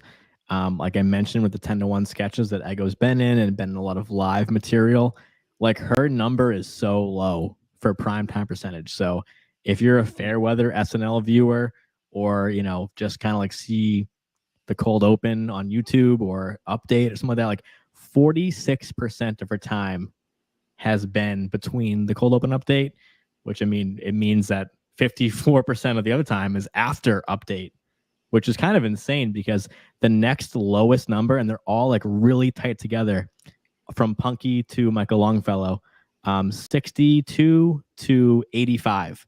And they're all like 62, 62, 64, 65. Like they're all pretty close together. And then a giant drop. And then Eggo's prime time screen time percentage is 46%. So like that stands out big to me. And if you gave me a blank resume, though, I was going to say, and told me that this person has that percentage, I would say that is probably Sarah Sherman or Andrew Dismukes, not Eggo. That's why it's just shocking to me like that. I've been tracking this and keep waiting for it to maybe Devon and Marcello will have like a late night sketch a la like Kate and 80 or something like that. Maybe there'll be a new, or it'll be PDD's time to shine like at the end of the night. But like it seems so weird to me that like consistently through the whole season it was like end of the night you see a lot of Eggo, and I just did not expect that whatsoever. So that was like shocking to me. So Mike, you're not saying though that she's not ready for prime time, right? No, she's ready, but had to get that in there. Sorry. Yeah. No, we appreciate any old references. Yeah, and the ironic part, honestly, is that if you had to choose who you thought from this cast post SNL would get their own sitcom on NBC, Eggo would be pretty high up there. So that's pretty funny to think about. Like a multicam sitcom. Right. Yeah. Exactly. Yeah. Yeah. I could see that. I could see that for sure. The upstairs neighbor from The Exorcist, that could be a primetime show. Right, John, you kind of just inspired me a little bit that like you ever see I'm such a sports nerd, but like Football Reference will do the list stats and like a jersey number, and you have to guess who it is. If you put Eggo stats up there and you were like you said, you'd think it was Dismukes or Sarah or somebody, because if like they appeared in this many things, guess who that cast member is, that would be the trickiest one. 100%. Just everything that you're telling me is prototypical of a cast member who does things that are a little bit niche. And I don't think that Eggo is niche by design. Her numbers are niche because it's so live sketch focused and these one-off characters that sometimes really pop. But that's not what I would have thought she would be producing on the show. Nothing wrong with that, though. Right. And just like I said with Kenan, just SNL workhorse, appears in the most things, the most often, works with the most people.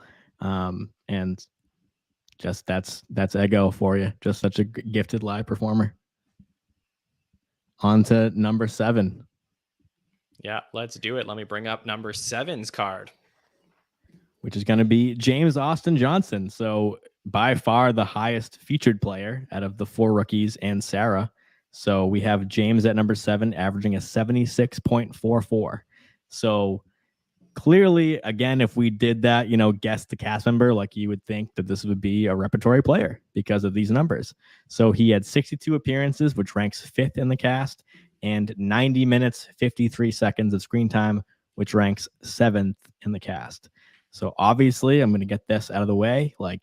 Highest percent of screen time dedicated to cold opens, 39%, which was 35 minutes and 13 seconds. He was in 12 out of the 18 cold opens. Only once as Biden, surprisingly. 7 times as Trump. He also appeared as Trump in a sketch in the Amy Schumer episode. So I was most interested to look at his usage by the powers that be at SNL and the writers. is this guy going to be relegated? Not that that's a bad thing to cold opens. I mean, it starts the show. It's great. But like, is he going to expand from that? So that's the number I looked at. So 62% of his screen time last year was in cold opens. So I'm like, all right, that's a great sign for him that he's not just the guy who plays Trump. So although people outside of our fan community might know him from that, and that's great because he's so talented at it, seeing that percentage change was very promising for me. So again, this season, 39% of his time on the show was in cold opens compared to last year, his rookie year, at 62%, which he was in 15 out of 21 cold opens. So, Bill, I think we talked about him in a little bit of a danger zone early in the year, and he completely turned that around. I mean, look at these bar graphs on the screen right now. Power ranking just stayed high basically after Steve and Marty. So from the Austin Butler all the way to all the shows in 2023, with the exception of the last one, the Ana de Armas one, he was, high and everything. So, Bill, his season turned around, and what did you like from JAJ outside of the obvious? Yeah, the second half was amazing. We did talk about it because it did feel like he was pigeonholed at the beginning of the season. And the sketch that comes to mind immediately where it kind of turned around for him was the film noir sketch with Aubrey, where he got to play a different kind of role. And to get him into these regular dad roles, as we call them, and things like that, he did a really good job with those. We found that he did have that range. Now, saying all that, my concern is going into an election cycle in season 49, is he going to be re-pigeonholed, if that's even a word, into just all Trump all the time? If other candidates emerge, I don't know how I feel about that, because unlike what we got with Alec, I did enjoy what he had to do with Trump. He found a different take on it most of the time. The Easter one was especially funny. And it's one of the biggest disappointments of not getting the last 3 episodes is how they would have covered the arraignment in New York and the things that have come out. And it'll be interesting to see what happens in the fall, depending on where we're at with all the other things that are going on with him. So I'm bright and positive on the way he ended the season, but I'm afraid of what they'll try to do to him next year. So hopefully they find a happy medium and it's not just a one-note impression that he ends up doing. Very legitimate concerns. Obviously, next year it's going to be we're going to be entering primary season, and with a Democrat president right now, we're going to see a lot of Republican politician impressions, and JJ will be front and center for those. So he finally got on Update this season, so that's a good thing for him. The only cast member this season that didn't appear on Update as like a guest was Dismukes, other than 12 seconds as Corn in the premiere alongside Bowen's spotted lanternfly. Not the Corn kid, just to clarify. Yeah, right. He was just as Corn. So everybody got an Update this year, other than Dismukes in that for that 12 seconds. So JJ comes out first episode as Mitch McConnell alongside Kenan's Herschel Walker, and then such a fun, light appearance as himself. It was his 100th appearance on the show, doing these kind of micro impressions and just seemingly having a blast, which is such a breath of fresh air for James Austin Johnson, who I think of the cast, because, and this happens a lot with impressionists, because he's so gifted at impressions, you feel like you don't know him, and that might work to his benefit because he's able to put on a mask so well and be so in tune and so pitch perfect with impressions. So with James Austin Johnson playing that jingle pitch sketch, things like that, like we said, King Brothers Toyota, we definitely saw more from him that we knew he was capable of. But John, I want to hear obviously your take on his season. But after that Marcello DeSantis prediction, let's be honest, his Trump is a lot better than his Biden. So if we end up having a Biden Trump rematch, would we see a recast of Biden, or would he find a way to play both like Dana Carvey did? I think he would find a way to play both, because why not? I mean, it's hilarious. Yeah. Yeah, I mean, I got to go with the tools that are on the table right now. I mean, I don't think his Biden is that bad, if I'm being honest. Like, there's probably people who do better Bidens, but it's clear that you're to your point, that his Trump is tremendous. But yeah, his rookie season, unreal, historically great, one of the greatest rookie seasons in the history of the show. His sophomore season, he was slumping at the beginning. And if it wasn't for the slump, I think he would have one of the greatest second seasons in the history of the show. But that slump is glaring at the beginning. And I think it was like we were definitely questioning like what was happening here. And then he turns it around. And I think his second half numbers, minus the Ana de Armas episode, which let's call it a one-off, were fantastic. And if those are his career numbers at the show, let's assume he's on the show for many years to come, he's going to be producing so much. I love the way his pie chart looks. I love that he's all over the show. We discussed, will he revert to being more in cold opens? Probably, just to do the nature of like him fulfilling roles that other people can't fill.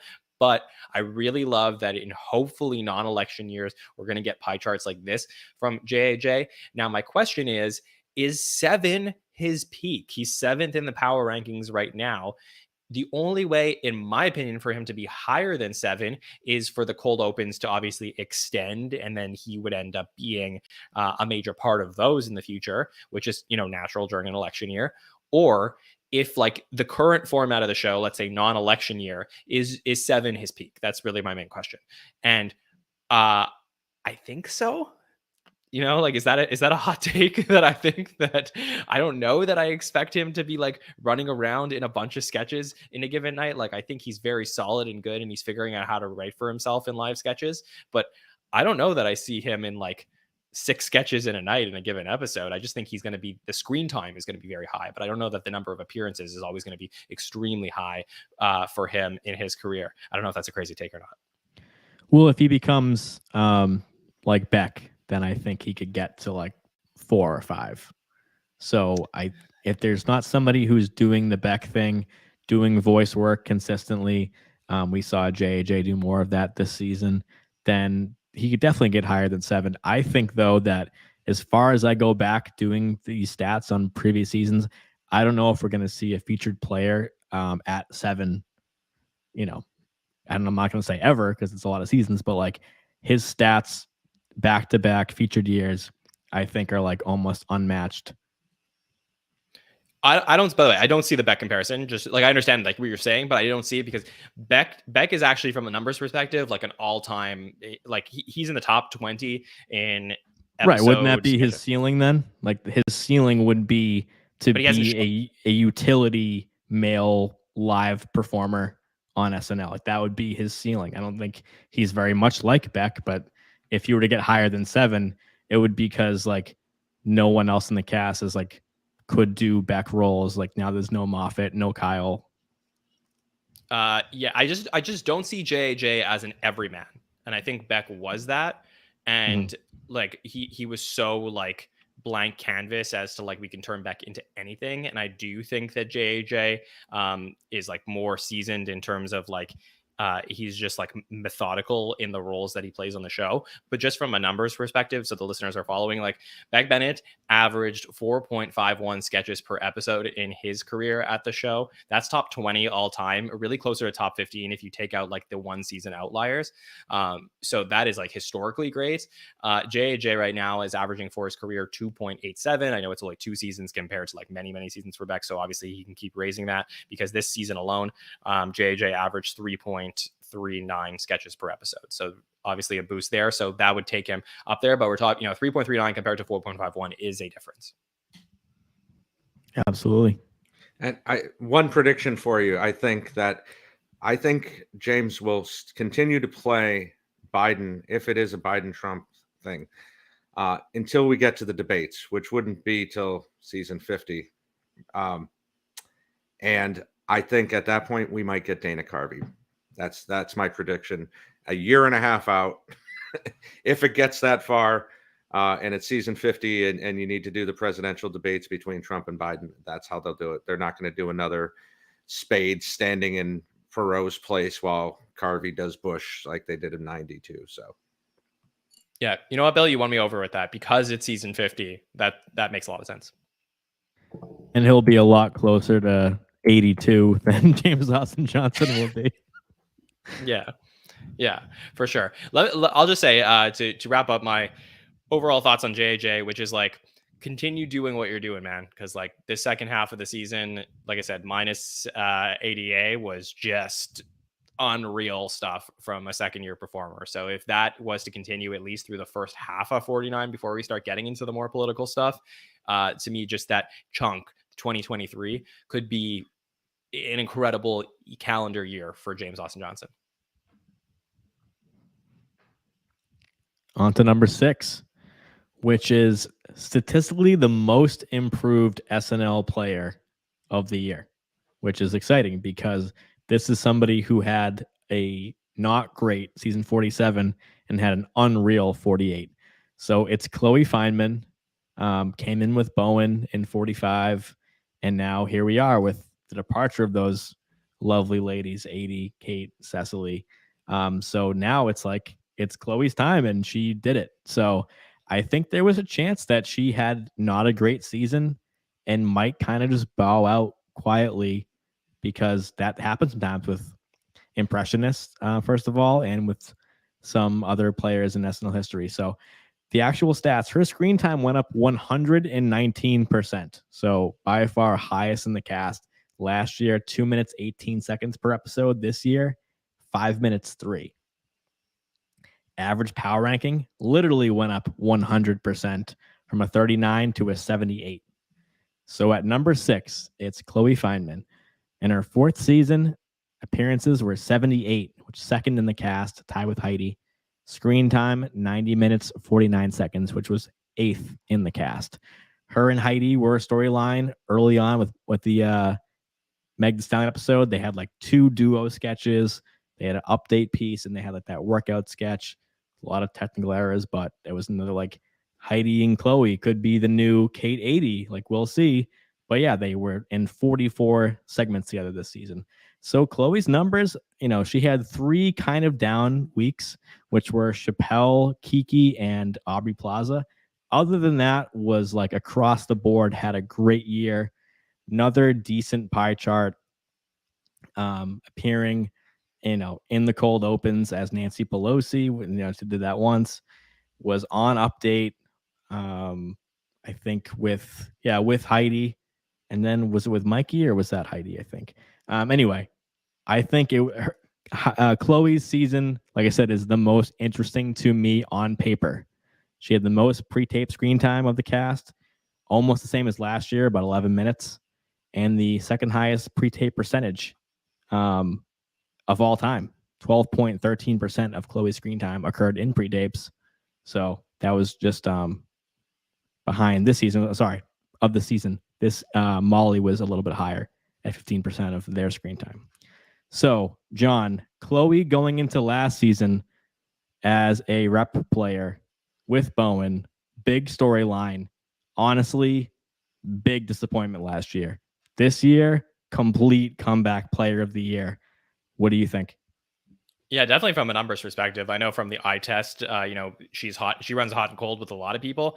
I do think she's done some really good work here. In particular, I think her role in that traffic altercation sketch to me was like, still makes me laugh when I think about it. But you're talking about some of the metrics that have improved for her. So in her career, she was averaging 2.91 sketches per episode, so close to 3. Now she's averaging 4.33 sketches per episode in this season. So that means that this season we got another sketch and a half of Chloe there.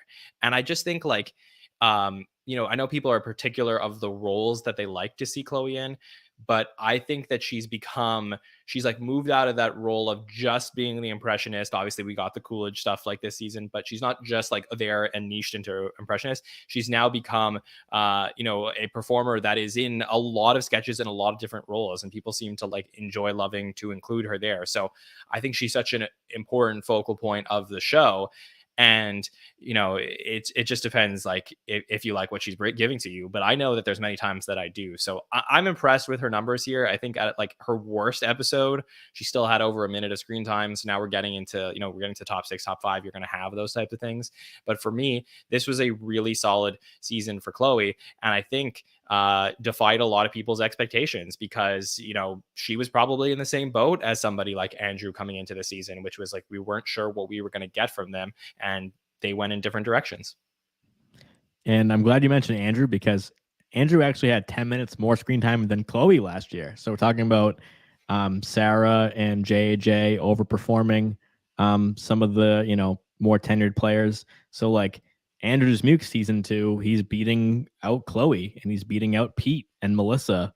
So now we see Chloe like really rising to be one of the leads, obviously in like sketches, like we see here in the Bosses sketch with Quinta Brunson and Sarah as kind of just like the center of the sketch, you know, not the crazy character, but like the most important part of the person who's on stage the entire time. So, Bill, I don't really know your feelings on Chloe, if you're a fan or not, but like the stats don't lie, had an excellent season, but did it feel like she had a lot of memorable moments? John mentioned the Jennifer Coolidge Christmas pre-tape. People love the Nicole Kidman one, but maybe other than those two, could you point to like a great Chloe moment or just comment on her season, you know, as a whole? Definitely a fan. I think it could have gone really only one of two ways, where it would have just followed the Melissa trajectory, where she just kept on the downward slide. You know, this very, very talented impressionist who isn't getting their roles. And she was able to slide into a lot of the roles that were left open by the female cast that left the show. I love everything she did. Not a lot stands out as far other than what's already been mentioned. The only other thing that I would mention was Blonde, where she did the Marilyn Monroe on the Brendan Gleeson episode, where she did a really good job with that impression. But yeah, if she's found this sweet spot where she can do her impressions, she can do her Jennifer Coolidge, but then also be Marcello's girlfriend in another sketch. I think that's great. That's a way to keep her trajectory going. I don't think she gets higher than 6 unless we had another mass exodus.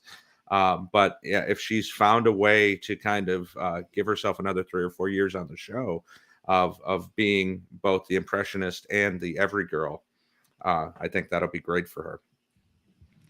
John, I want to ask you about your opinions on what the ideal tenure on SNL is, because Chloe, if she comes back in 49, will be entering her 5th season. Sometimes people mention that could be like a magic number, like, you know, peak in 4 and 5 and leave, you know, because you could go on to have a TV or movie career. You know, Chloe's had, you know, success outside the show already, and, you know, has a, you know, decent like Instagram and things like that. So, you know, she was in 9 out of 18 episodes this season, she was top 5. So half the episodes, Chloe Fineman was top 5 in the power rankings. So clearly is a lead in this cast with the people we're going to talk about in the next 5 segments. But I want to ask you, John, like, is there like what's the missing thing for Chloe to be like a star before she exits? Because if I were her manager, I'd be like, all right, let's do one more and we're taking off. Like, that's what my advice would be. I would not want her to stay on for 8-9 years and then kind of fizzle out at the end. Yeah, I mean, I think those are 2 different questions, or at least I can interpret them with 2 different answers. One is you're asking me like what she has to do to become as big of a star as possible outside the show. And I think she's doing that already. Like, I really think that, you know, playing the Jennifer Coolidges of the world, also being like really into like fashion. You saw her hosting the pre-party for the Met Gala. Like, she's doing red carpet there. I just saw she did like an Architectural Digest review of her home. Like, she's really out there right now as one of the biggest stars in the show. That is a different answer than like if I was managing her and she was like my like I was coaching her to do the best on SNL. And as far as that is concerned on the show, I think that the thing here is just to continue to be a really, really good straight man role that she plays sometimes, which I think is like really solid. Like, I think what I really enjoyed and I complimented her on was in that Penis Brothers sketch with Quinta Brunson, that she's playing like the one that's like being harassed at work. And I just felt that I felt like that was that's not like the Chloe role that you expect. That's like, oh, this amazing impression that's going to do really well outside of the show, or like something over the top that maybe doesn't like, hits with some people and doesn't hit with others. It's just something that I felt like she did like so subtly so well, which was playing like the victim in the sketch and then like what is going on around me and stuff like that. It's something that I do feel like Mikey does really well too. And I think that she is like, she at a baseline, she brings up a sketch in elevation because she can be a really good emotional performer. So for me, I would just encourage her to, continue what she's doing right now, because she is in the second most amount of sketches this season. So there's not like a higher ceiling necessarily for that there. And I think if she was to do that, and she wants to be on the show and do well on the show, I would recommend doing 7 seasons, because I think 7 seasons is the ideal time to be on the show. It's probably like, what traditional, I think I'm going to start sounding like Rich Tackenberg, but it's like what traditional contracts were on the show. Like, I like things to be simple. Like, I like, everybody to come out for the good nights, and I like people to be on for 7 seasons. All right. Yeah. I mean, that would be 3 more for Chloe. So it's like, Heidi's getting there now, and Mikey's already there. So it would make sense if someone like Mikey Day were to leave after 7 seasons, but like, look at the seasons he's having. So, we're gonna get to him after Colin Jost coming up next. So we're gonna look at number 5. Of course, we talked about Michael Che at number 9. So up next is Colin Jost. Here we go. And in his 10th season, he appeared 19 times, as did Michael Che, as I mentioned. Screen time 112 minutes, 34 seconds, third in the cast. So he is on screen during SNL a lot. And his screen time did actually go up, surprisingly, because I kind of thought that this year there might be less focus on update. But there was a lot of update this season, including some over 17 minutes. Last year we had one update that had, oops, only jokes. So less time there. But what can you say about Colin Jost? Consistent every episode, only had 2 episodes under 4 minutes. Everything else, he was in a lot, including the last episode with Ana de Armas, which he was in over 10 minutes. So let's get to his joke stats. So earlier I told you that Michael Che had 171 joke segments. Colin Jost had 209. So everyone wondering why his screen time is so high, I've offered explanations in the past, but that is a huge indicator right there. Michael Che had 17 update guests. Colin Jost had 22. So another reason. So that's a lot of screen time for 5 more guests on your side of the desk. So, and again, like a easy laugh is to cut from Michael Che's punchline to Colin Jost's face. If it's ain't broke, don't fix it. So that's another reason why he gets more screen time. But it's 10 seasons right here. I mean, John, how many did Seth do behind the desk? Do you know offhand? Seth did. Was it 8 seasons? I was gonna say 8, but I didn't. 7.5 for sure. Yeah, 7.5. Yeah. Oh yeah, because Seth did come back with Cecily and then handed it over to Colin. But I mean, what else is there to say about Colin Jost? But John, I'd just like to go to you because it's like we talked about with Michael Che coming back in 49, no joke swap. Like Colin Jost has become like such a strong voice of the show for a long time now. So like, do you think that he'd want to like do something else with the show or like take a leadership role within the show? Well, yeah, I mean, look, he definitely has one now. He's like in that executive room. Aristotle on Monday was talking about how like he was in that room with the top people to potentially get onto the show at the time. And I know at the time he was a head writer, so that makes sense. But still, I think he's in that inner circle. I love what he's doing on Weekend Update. I also have to shout out, I know this doesn't appear in the screen time because he's not physically in the sketches, but I have to talk about some of the sketches that he wrote this season, including new cast advice, that sketch for the newbies in the Gleason episode. We had that sketch where he wrote the COVID sketch about people who want to get COVID now to miss work. How about A Christmas Carol with Steve and Marty was so great as well. Then he writes Blue Christmas, the goodbye to Cecily with Austin Butler. He writes the Cologuard sketch, which was a redeemable part of the Woody episode. Wing Pit also. So he had some like really solid pre-tapes and even some cold opens that he wrote this season.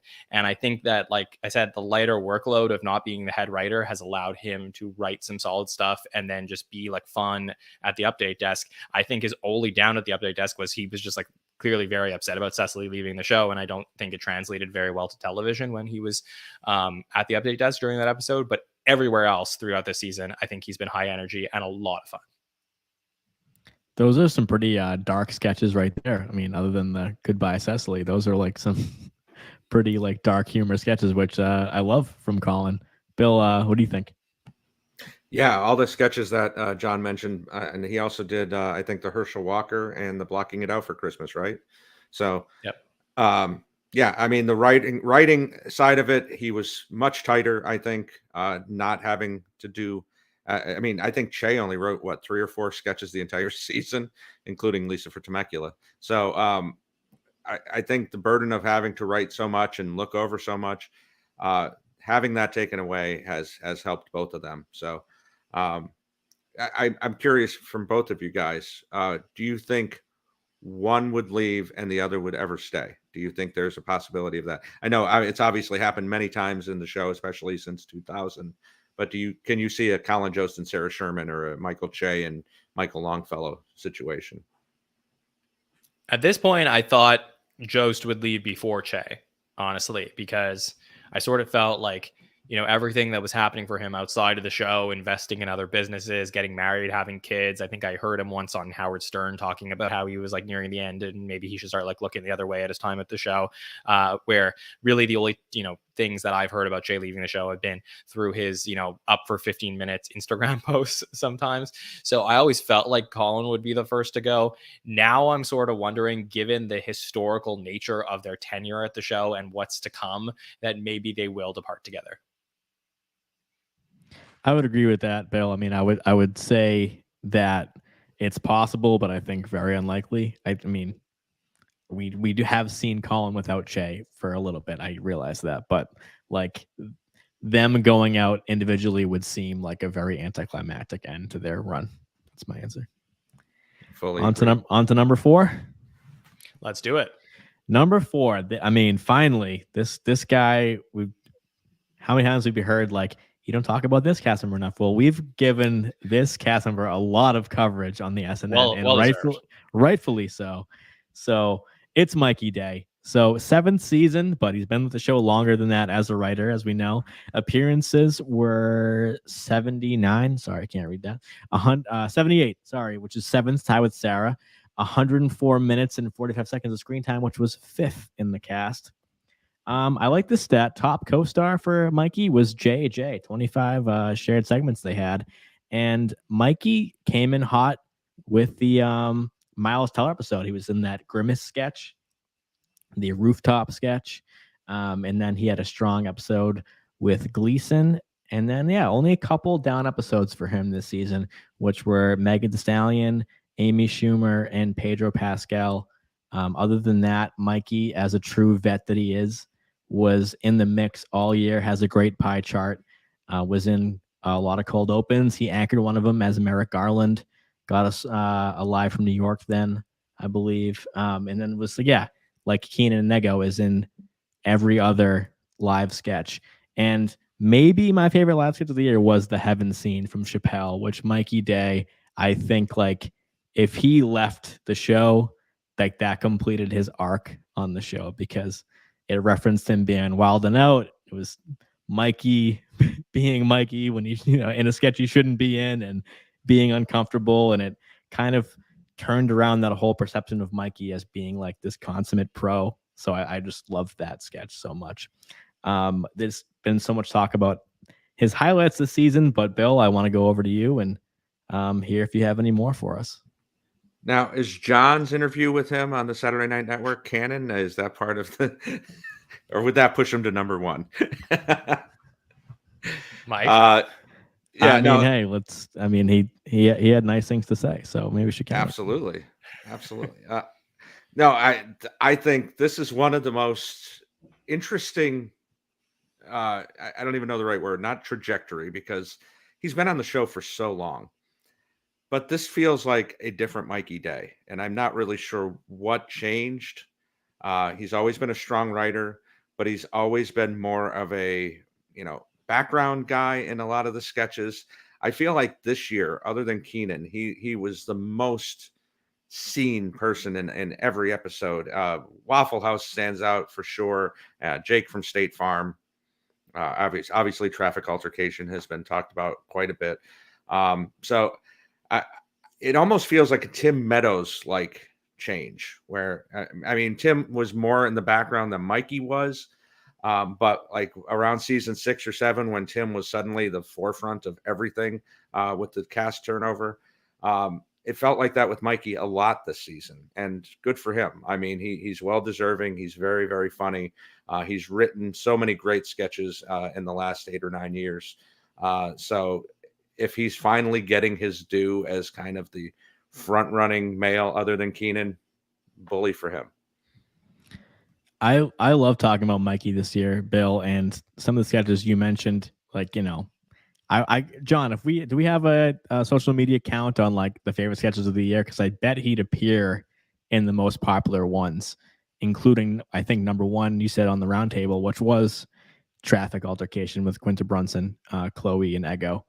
But yeah, there's like, this is exciting because we're talking about Sarah and JJ and wrapping up their featured tenure, and Andrew and Punkie entering their repertory player tenure. And like, we just finished an era where people got kind of tired on the show, and Mikey Day was probably a prime candidate to be like, what is he still doing here? This show has passed him by. And he had, in my mind, a total SNL renaissance, a rendaissance, maybe, if you will, John. And just like excited me, was like fun, so energetic, could do these kind of like BS roles, like playing Rob Deerduck on Ridiculousness or being in the Avatar sketch, but also had like really well written, well crafted performances in like the Taboo sketch with Aubrey Plaza. I mentioned the Rooftop Bar with Miles Teller, which I thought was underrated. So that's just, I'm trying to mention things that were outside of the ones that we all talked about. One, the Spanish teacher sketch in the last episode with Ana de Armas, another one that comes to mind. But yeah, I mean, that Jake from State Farm, it was kind of a remake of the Don Cheadle like Roach commercial, but like I watched it 10 times. So John, I mean, you talked to the man himself, but I mean, Mikey Day, incredible season. I hope we look back and say, this is how you do SNL veteranship right when you enter year 7. You don't rest on your laurels. You put the pedal to the metal and see what happens, and the fans will respond, and they did. Absolutely. I mean, I'm here for the Renaissance. It was great. And Mike, we're talking about your future co-star and By the Numbers, by the way. So yeah, I mean, I'm looking for a co-host. So if Mikey, if you're leaving SNL, there's room on the SNN. Yeah, exactly. Well, look, Mikey Day had an incredible first season on the show when he joined the cast all the way back in season 42. And then he basically got locked into playing the, like, why is everybody so weird around me? And the Donald Trump Jr. roles. And that was it. I mean, we would have basically walked away if he left with everybody else last season. That's what we would have walked away from. But to hear what we got like rookie season Mikey came back, because if people don't remember, Mikey had one of the best rookie seasons ever. I mean, he was coming in essentially replacing, Taron Killam, who had just been fired from the show, and Mikey was a writer for the year prior, and then gets added to the cast, and he is just so awesome.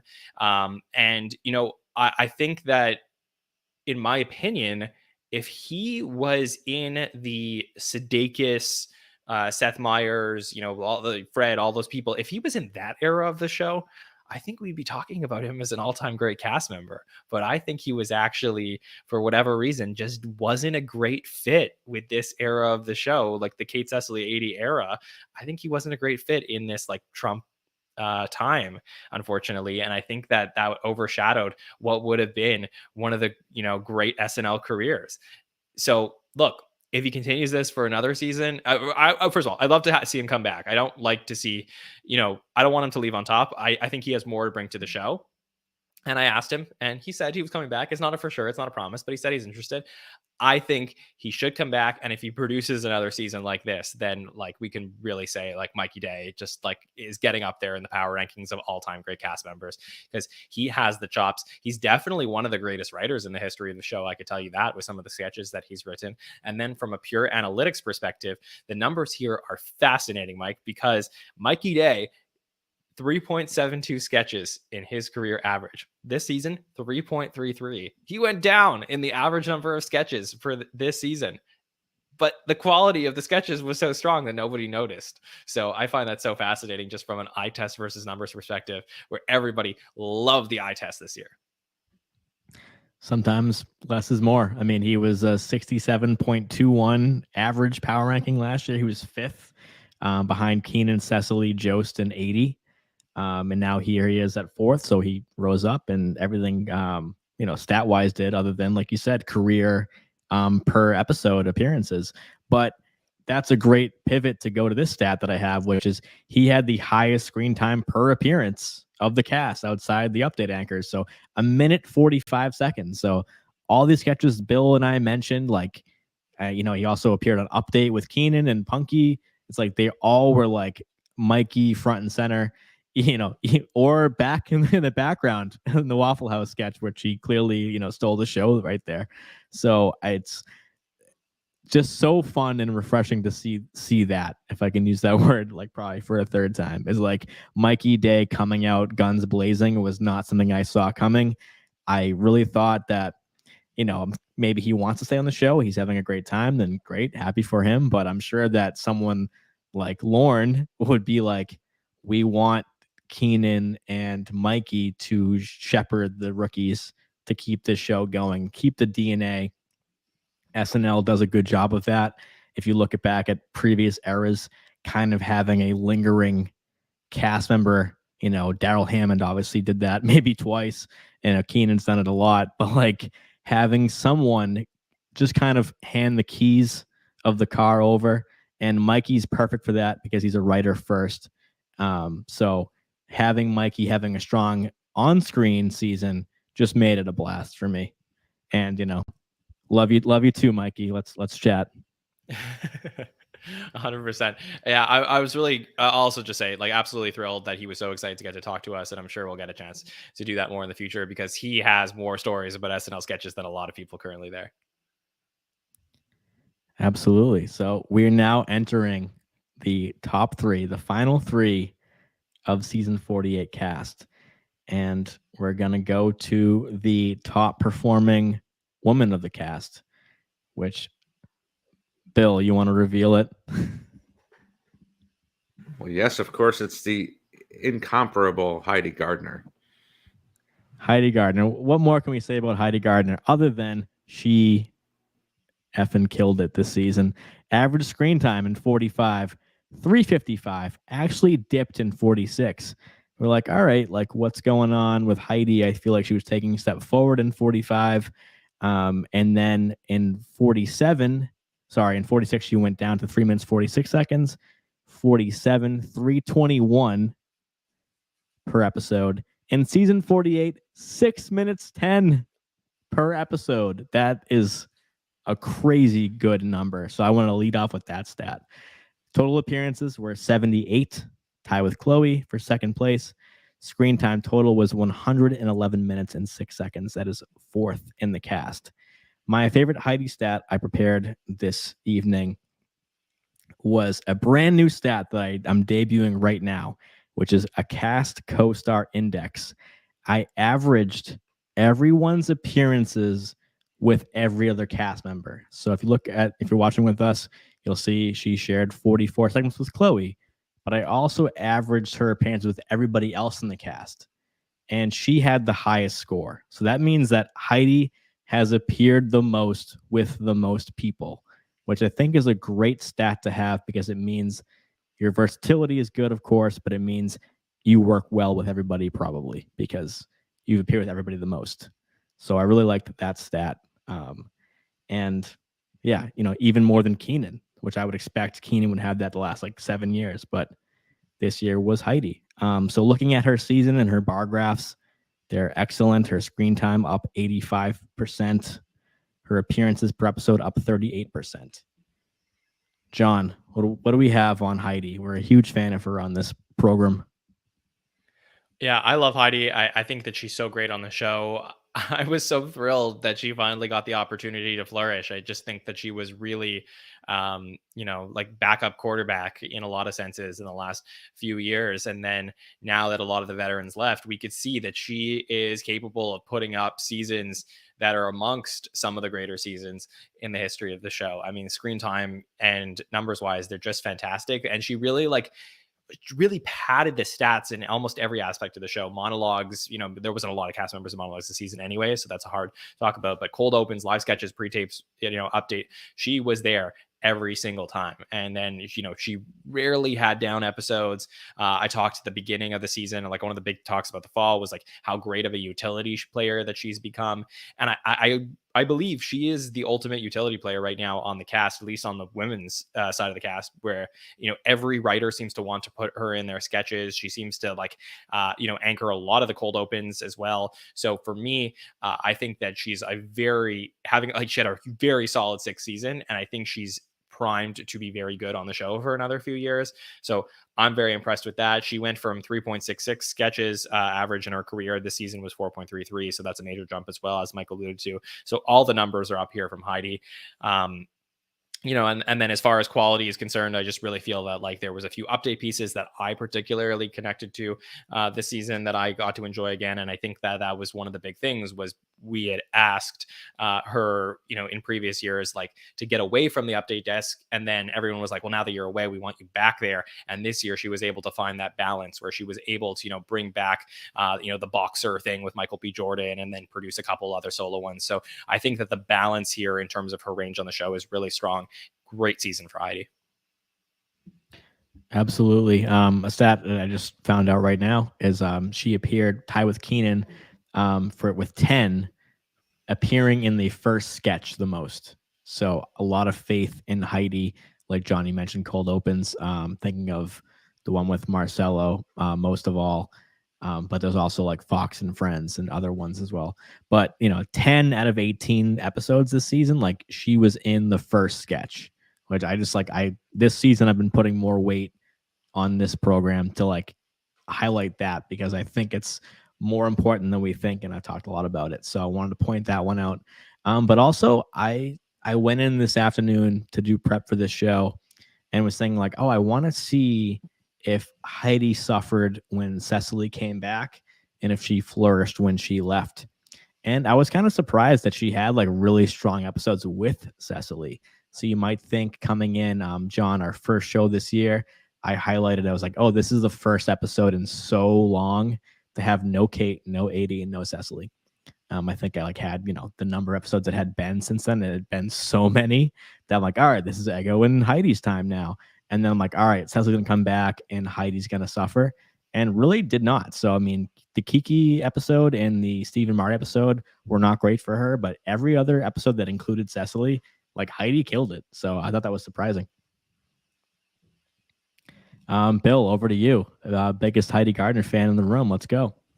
Yeah, I'm just the numbers bear out what I already thought. I mean, she can lead the sketch, she can be supporting in the sketch, and it's obvious that she works well with others with the stat that you just provided.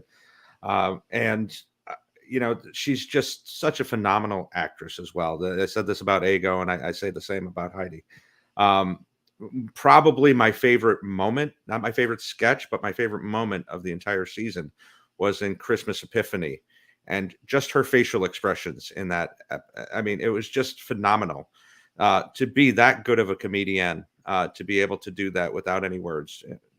Just chef's kiss. But yeah, I mean, she did so many things well. And am I right that she was not on Weekend Update at all in 47? Is that? I don't know if I think she was on Weekend Update, but I don't think very much. Okay. I'd have to go back and check the appearances, but I really think she was like, people were clamoring, being like, okay, when are we going to get her back there? Because that's where she was great. Right. And I mean, between Angel, as you mentioned, and then of course she did Great Aunt Pat, which was very funny. And then the coworker who's pretending to do, Yeah, appeared once for 2 minutes 53 seconds last season on Update. Okay, so definitely a down year for Heidi on Update. Right. Yeah. So I mean, to see what episode was that, Mike? Don't have that in front of me. I'm just looking at her 47 stat line. It only accounted for 4% of her season. Wow. Yeah, to see her make that kind of comeback on Weekend Update, along with all the live sketches, can't say anything more. If she stays another 3 or 4 years, was it Kelly Party? Yeah, from Kim K, I think that one. Yeah, I think it was early in the year. So that's going way back, yeah, in season 47. But yeah, she will definitely be one of the greatest cast members of all time if she stays another 3 or 4 years, for sure. Ooh, what does that mean? Define that more. You'll definitely be able to put her on the female Mount Rushmore. You think she's going to be a top 4 woman in the history of the show if she stays 3 or 4 more years? That's high praise. Yes, I do. Oh, wow. I don't know if I see that. With all due respect to Heidi, who I love, and I think that she's doing great on the show, I think she needs to have like more peaks to be top 4 woman in the history of the show. Like looking just at the power rankings, like Oli led in the Kelsey episode, which by the way, you would expect because Heidi got Travis Kelsey to host the show, but she'd have to be like, to me, to be on a Mount Rushmore in the Mount Rushmore conversation, whether it's male, female, and whatever you are, like even just any cast member, you have to be like dominating episodes after episodes. And I don't know that Heidi does that. But if she does what she did this year for 3 or 4 more years, do you think? No, then it's just a very good career, I think. Okay. Yeah. I just say like one day we'll do like the superfan takeover power rankings, but I just think like we're talking about like I don't know that she's at the Cecily, Kate, Kristen Wiig level of performer yet. Oh, I think she definitely is. Yeah. Wow. All right. That's a hot. Heard it here first. You would put here. Let's just throw this out because we're doing this for fun. Oh, okay? John's gonna put me on the spot again. I'm gonna put you on the spot. Okay, let's go. On the Mount Rushmore right now, let's just throw it out there. Kate, Cecily, Kristen, Jan Hooks. Who are you taking off for Heidi? Oh, this is so good. Oh my God, John, you really put me on the damn spot here. I'm gonna say probably Cecily. No way. That's insane. Yeah. This is an insane take, Bill. No, it's not. All right. We'll see. Cecily's fresh in your mind, so I don't know. There's a lot of recency bias as far as all-timers, so I don't know. All right. We need the sound queued up, John, from the Dana from McLaughlin group. Wrong. Yeah. I would even say, by the way, for what it's worth, I don't think I think you'd have to argue with me that Heidi Gardner is having a better career than Amy Poehler. I don't think she is. Yeah. I think she's like, like there's some other people to think about here. Oh, I'm thinking about them. I just think that she's above them. All right. I love it. Love it. Well, I mean, let's call it what it is. Heidi Gardner had the best season of her career by far. And the numbers back it up huge. So up in every category. And we are getting to our final 2 of the evening. Yes, we are. All right. So number 2 on the list, Mike, why don't you intro that one? Number 2, I mentioned Chloe earlier, which is this cast member's classmate, had the biggest improved season. But if you look at this cast member's numbers, they're pretty spectacular too, improvement. So it is Bowen Yang at number 2 of the cast at a 95.54 average score per episode. Bowen Yang appeared in his 4th season 70 times, which is 3rd in the cast. Screen time was 120 minutes and 53 seconds. And I have a stat on that. Over 2 hours of screen time. Only the 3rd cast member to do that over the past 4 seasons. So it's been Kate in 45, Kate in 46, and Kenan this year. So Bowen Yang crossing 2 hours in an abbreviated season is pretty huge. So if we saw 3 more episodes of Bowen, he might have broken some recent records, which I think no one really saw coming or really even felt that way on the past, few episodes or this season. So he appeared in this season a lot. So if you're a Bowen fan, this was for you. If you were not, maybe not for you. But looking at his improvement, 87.4% improvement in screen time from last year, and a 48.5% improvement in appearances from last season. So Bowen led the power rankings in the Gleason episode, the Pedro Pascal episode, and the Molly Shannon episode. Never really had a down week if you look at the stats here. So the lowest that he was 10, and that was in the Megan Thee Stallion episode, which we already mentioned that Ego, Punkie, and Devon killed it in that episode. So there was never really a time where like, wow, Bowen was shut out, because I remember last year entering the year, he had a really slow start. Like in the first 2 episodes, he barely appeared. And that was when he was a recently dubbed rep player. So talking about Dismukes and Punkie being the recent ones this season, it was like, ooh, like Bowen and Chloe aren't doing well. And then of course, like Bowen completely took off last year and had a lot of great moments. But this season, Bowen Yang stats are pretty bananas. So highlighting those. And also brutally underrated update spots. Like people talked about the iceberg like ad nauseum, which, you know, maybe deservedly so, but Krampus and Jafar, a little underrated for me. That's just me personally. And most screen time of any cast member other than Cecily of the year. So like we said, Cecily had some crazy numbers. But in the Molly Shannon episode, Bowen had 13 minutes, 10 seconds. So most of any cast member this year, other than the Cecily episodes. John Schneider, you look like you're dying to talk about Bowen, so let's do it. You know, with all due respect to Bowen, I'm dying to talk about Bill's take on Heidi. I can't. Over Gilda, over Anna Gasteyer, Molly Shannon. This is sorry. Maya. Yeah, Maya. This is so many. All right, Bowen. That's a whole other show, John. Yeah, this is all right. Bowen for me, he's look. We all expected Bowen was going to become the star of the show this season. Statistically, he probably was. In the eye test, I didn't always see it. I think the reason that Bowen's numbers are so high are his floor is extremely high. You know, as Mike alluded to, like you're never going to have an episode with not a lot of Bowen. I do think, you know, some of the best things he did this season, I loved when he was in the cold open as the Chinese spy balloon. I think like that was like a really great thing that we were talking about. That was voted as one of the better cold opens of this season. I think he had some like fun moments on the show. I think that where the people maybe, you know, wanted a little bit more from him was him like anchoring sketches. Mike, I know you talk a lot about like being the A role in a sketch. I think that like, you know, probably we wanted a little bit more of that, or maybe perhaps with more range. But overall, I mean, this is a fantastic season numerically for Bowen Yang. And clearly, if he wants to be there and wants to continue to produce, I don't think he's hit his ceiling yet. Like, I really think there's more to get from him. So for me, this is a very interesting case of eye test versus numbers here, because I wouldn't walk away at all saying Bowen had a bad season. I think he had a good season, but the numbers would say that he had a great season.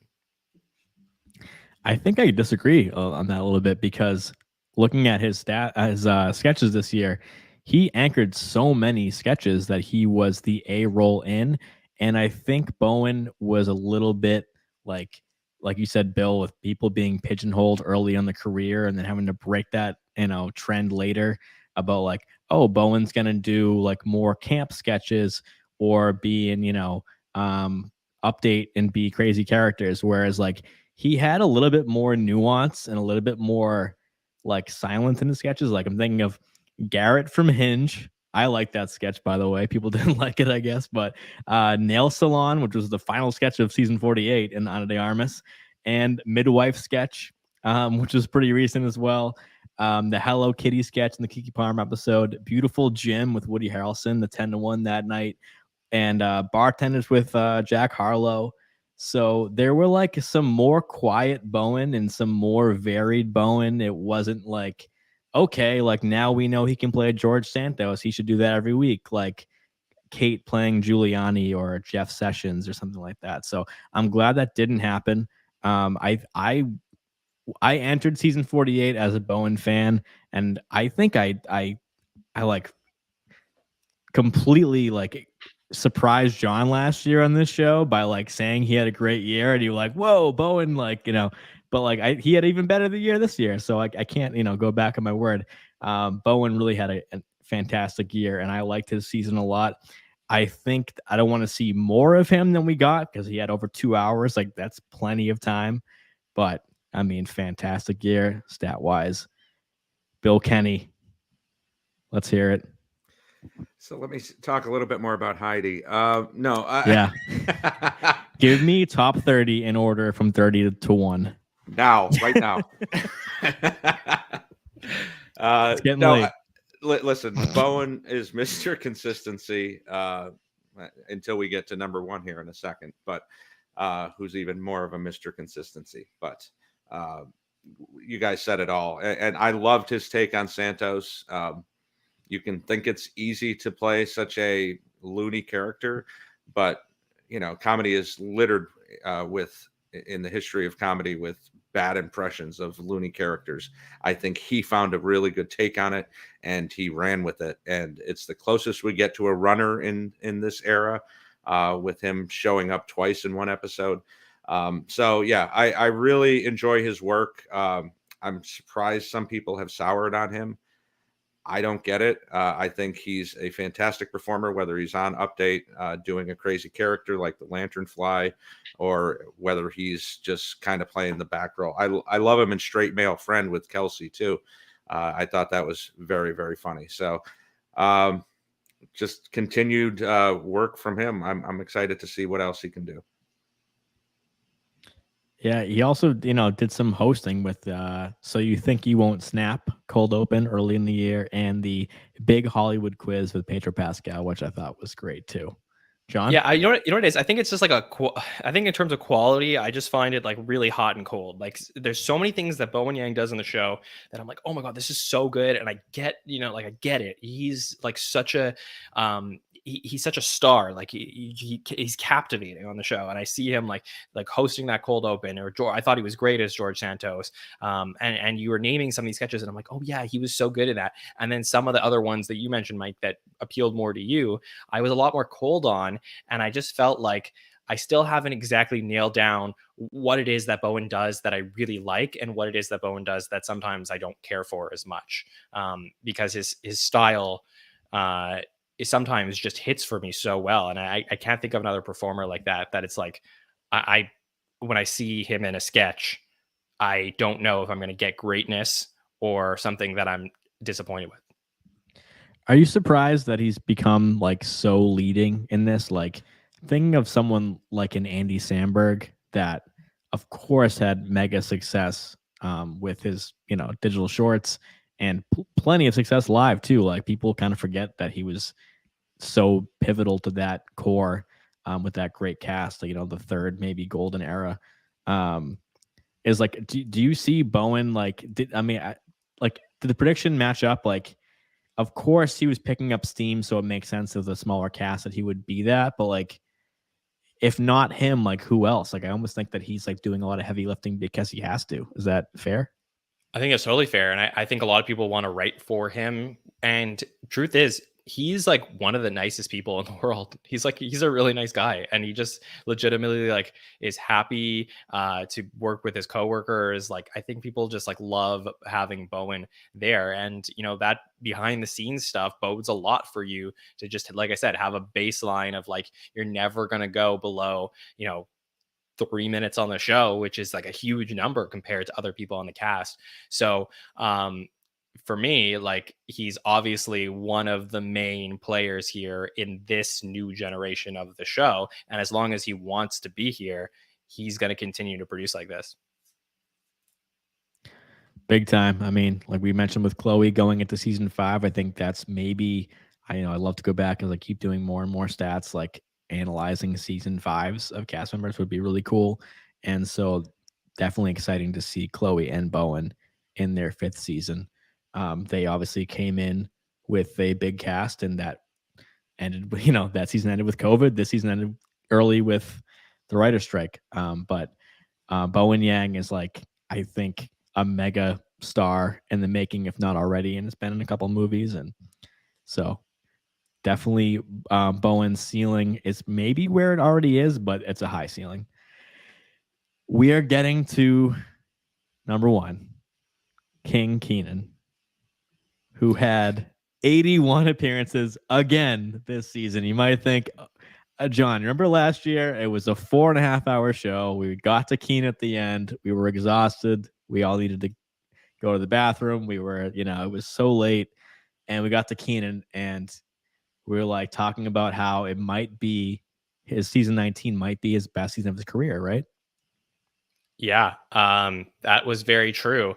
Now, I don't know that he topped that this season, but I have to say, I mean, he's just really, really impressive that this is, I'll say this, like I value sketch appearances in a given season. I know that in this show, we were more nuanced by combining the screen time, but just the fact that he led the cast again in sketch appearances shows how much they rely on him to continue to carry and put his weight into the show. This is his 3rd championship, so the 3rd time in his career that he's actually led the cast in sketch appearances, and the 2nd year in a row to do so. So, 3 of the last 5 years he's led the cast in sketch appearances.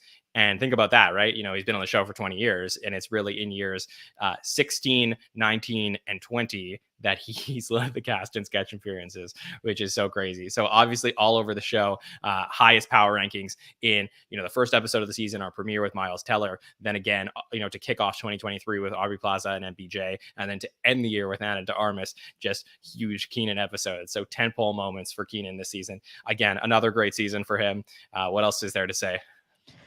Well, just his, raw stats, 81 appearances again, compared to last season in 3 less episodes. So, higher average per episode. His screen time was 123 minutes and 12 seconds, which was first. So he's first in all 3, our triple crown, if you will, of SNL network stats on this show.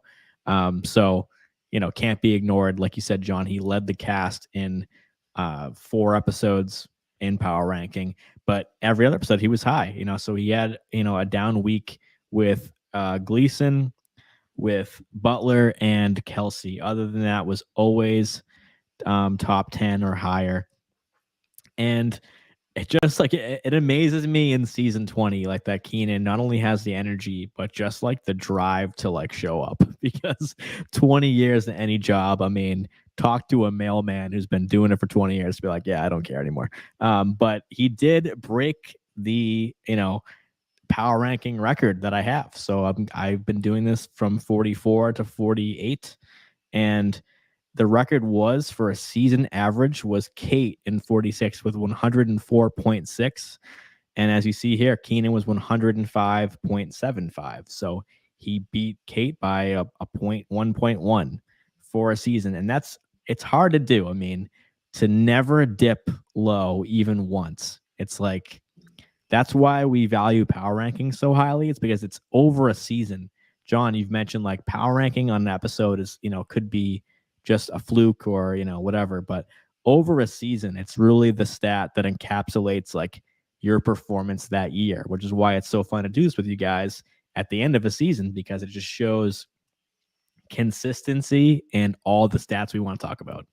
So as much as I want to say what's there to say about Kenan, it's last year we talked about how it might be his best, but this year his primetime percentage went way up to 82%. Last 3 seasons, his average was 68%. So SNL is consciously or not consciously putting Kenan up front more than they have the past 3 or 4 years, which I also think is, maybe surprising because it's his 20th year, but also not surprising because we have a lot of new blood in the show. So putting Kenan in cold opens or a monologue or the first sketch might make sense.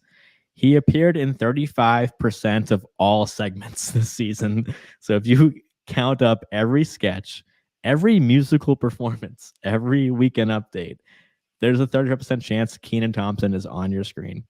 And that's the second highest of all time that I have behind Beck in season 46, who had a 36.5% chance to appear in a given segment. Bill Kenney, it's the last one. Kenan Thompson, year 20. What can you say about the man? This kid is going places. If he sticks around, God only knows. Now, I mean, it's really amazing. We've talked about it on roundtables and on hot take shows where he almost gets lost in the mix. Like, is he your MVP for the week? And a lot of times he's not even brought up. But at the same time, people never seem to be clamoring for him to leave, like they were begging for Kate and 80 and Cecily to leave. So I feel like that's kind of the middle with him. And it's just because he's so comforting on the screen. He's so funny in anything he is, whether he's playing the game show host or whether he's doing some crazy character. He does. I was going to say he does less of the crazy characters, but then he played Herschel Walker this year. So, he has a range of comedy that is surpassed by very few. And he works so well with anybody he's put in a sketch with. He's amazing. And to know that he's doing this in his 20th season, if we were doing this in Daryl Hammond's last 3 or 4 seasons, we would be like, it's time for him to go. Like, you don't feel that way with Kenan. He really is just still as funny and as fresh as he was in season 5, 10, 15 of his career. So one of the best of all time. Yeah, I want to ask Bill though, like, do you think it was a good season for Kenan, like comedically? Obviously, his stats are insane. They always are insane. But like, I remember us talking about the home videos sketch, him doing the reverse. Like, it was so brilliant. And like, wow, Kenan has still got it. And I'm not saying he doesn't still have it, but it's like, was there a lot of Kenan moments this year that were like, wow, like this guy, I'm so glad he's still here 20 years later.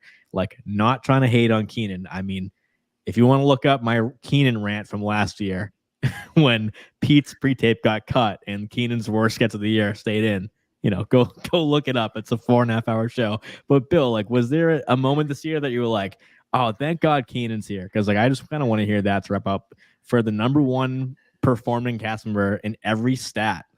There should be more than like 5, I think, moments that you can point to easily. Is there? I mean, just give me 1 or 2 maybe. And John, think about it as well. All-time moments for Kenan, I don't know that there's that, but I would say, I mean, the Kenan and Kelly stands out, obviously, because of the nostalgia, and he was very, very funny in that. I thought he was great in Black Lotus. But, yeah, I mean, I can't – and with Ego in the jail scene, which was a standout for her as well.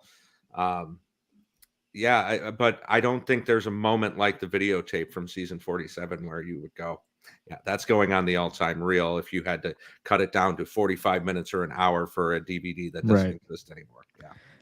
So I can think of one, John, and maybe you'll think of the same one as me. Like one moment that I'm like, all right, that was like, I would rather Kenan do that role than someone else in the cast. But like, what are you thinking, John? Well, I was thinking, I think this is an underrated moment, but I think that in this last episode, and it probably didn't get the coverage that it should have, but in the Matt Schatt sketch that we got from the Armas episode, where he's playing the host of the Dome and he's walking back and forth to almost like directly where his head's to the camera. I think like that's something that Kenan could pull off that other people can't. But obviously for me, Kenan Kelly stands out about everything as just being like such a great sketch from the season that I love to see. And I think that like, he probably had higher highs in 47, but this was as good as it gets. He reminds me a lot of like a really good like captain of a basketball team who sometimes will just like take a step back on scoring to try and figure out how to get his teammates involved. And I think like he has the ability to peak and be the focal point of sketches, but sometimes Kenan will take that step back to let other people shine because he is the captain and can do that. Right. He's kind of does feel like a player coach sometimes. Like, and he did a fly on the wall with Spade and Carvey and talked about, literally teaching new cast members like where things are in the building. And, he's like, oh, when I got there, like no one told me when to show up. I just like walked in. I was like, oh, we're already going. No one told me when to come in. So he definitely is like the mentor of all mentors to be. I mean, he's logged the most minutes on the show of anyone by far. So the one thing I thought it was the slingshot sketch with Woody Harrelson because it just seemed very Kenan to me.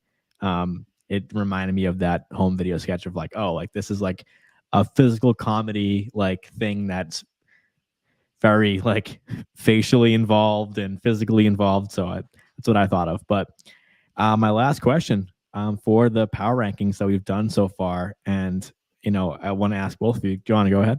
I was gonna say, can I put up one more Kenan thing that I Yeah, just thought would be please. interesting for the listener? So, this is something that I prepared that I didn't. I was thinking about posting on this on social media. I wasn't exactly sure if I would, but basically, here is like our championship board for every season in the history of the show in terms of most sketch appearances per SNL season, just so you can see. So basically, Kenan Thompson has the most sketches in a given season for the third time in his career. Joins Joe Piscopo, Phil Hartman, Will Ferrell, Amy Poehler, Kristen Wiig, Taron Killam, and Beck Bennett as being the only people in the history of the show to lead a season in sketch appearances. So still has a way to go to catch up to Phil Hartman and Amy Poehler, who did it for many, many seasons in a row. Will Ferrell did it for a few as well. But, for me, it's just so incredible that later in his career, he's producing numbers that he wasn't when he was, losing, in this hypothetical battle to Kristen Wiig and Bill Hader, Taron Killam, and Beck Bennett.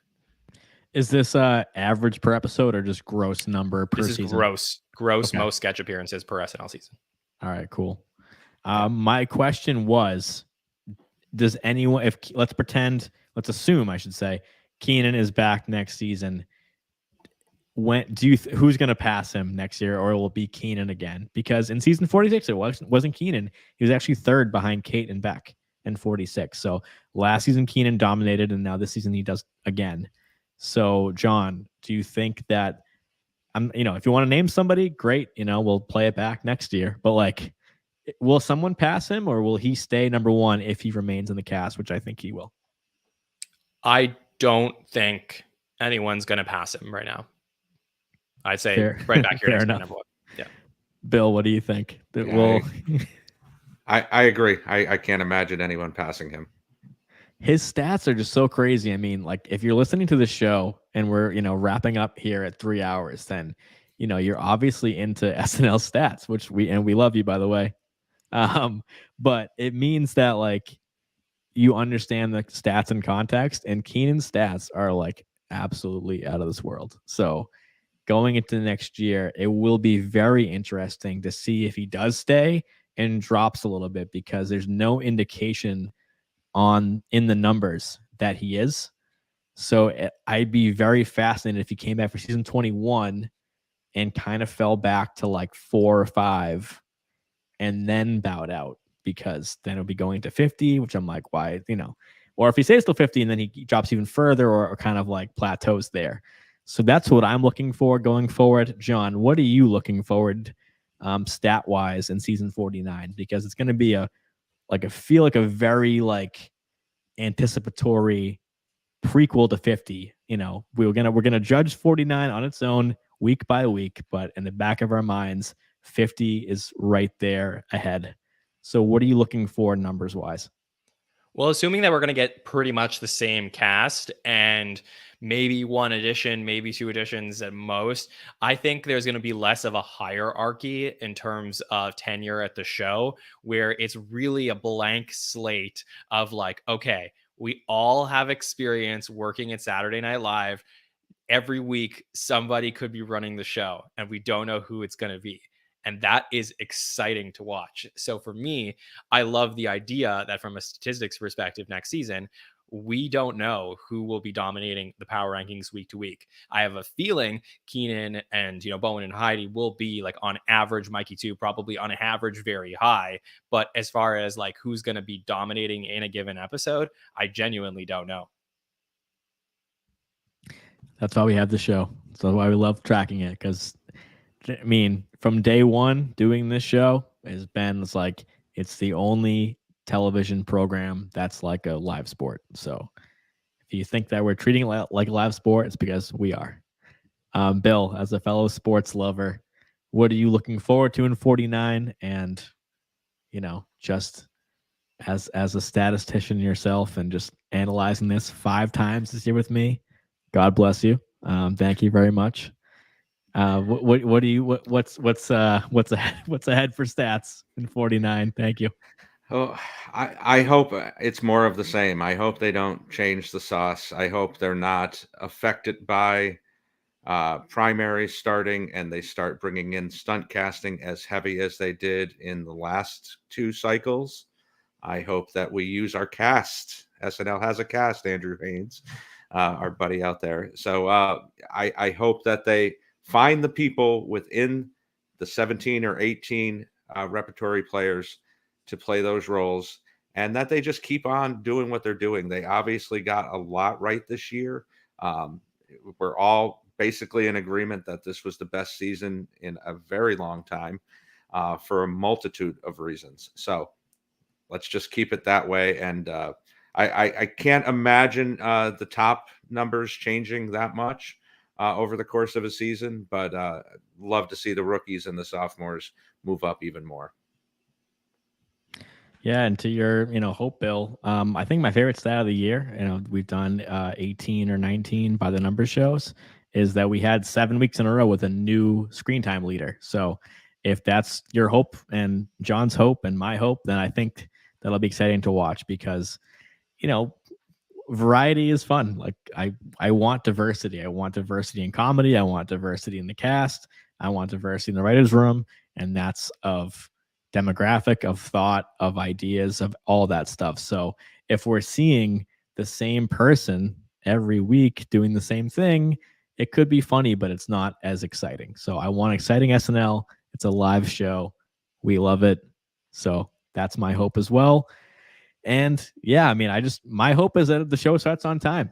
That's my hope too. So going into September, early October, that we get a season 49 on time and get 20 to 21 episodes next year, because we are inching closer and closer to episode 1000. So if you're keeping a score at home, we're at 948 with the Armas show. So that means we are 52 episodes away from 1000, which is like a little bit behind schedule to, get it in season 50.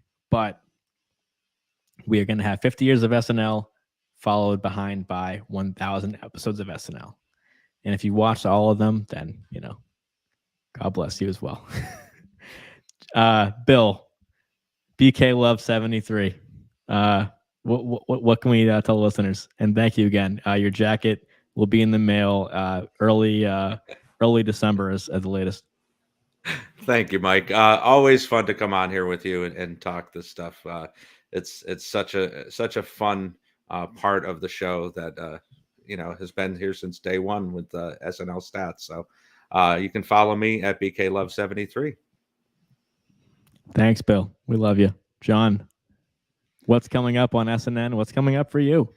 Sure. Well, let me say, in case you missed it, we got to interview Aristotle Atari, season 47 cast member. Last year, we were talking all about him. So if you missed that came out on Monday. So that was that. And then coming up next, we have our final show of season 48. We're going to close the book on season 48 with our patrons, and could not thank the patrons enough for their support all season long. And we are going to have so many patrons come join us, and the aforementioned Andrew Haynes, SNL cast, will join us as well as we go through all of your questions from the season and talk about our final thoughts and look forward to 49. So that will be the Q&A show on Monday night. I hope if you are a patron and you want to join that show, that you register. Registration for that show closes tomorrow at 12 p.m. Eastern. So if you are thinking about becoming a patron and have always wanted to podcast with us, patreon.com/the SNL network. You can join. You could still register. Just get that in for tomorrow so we can fit you into the show.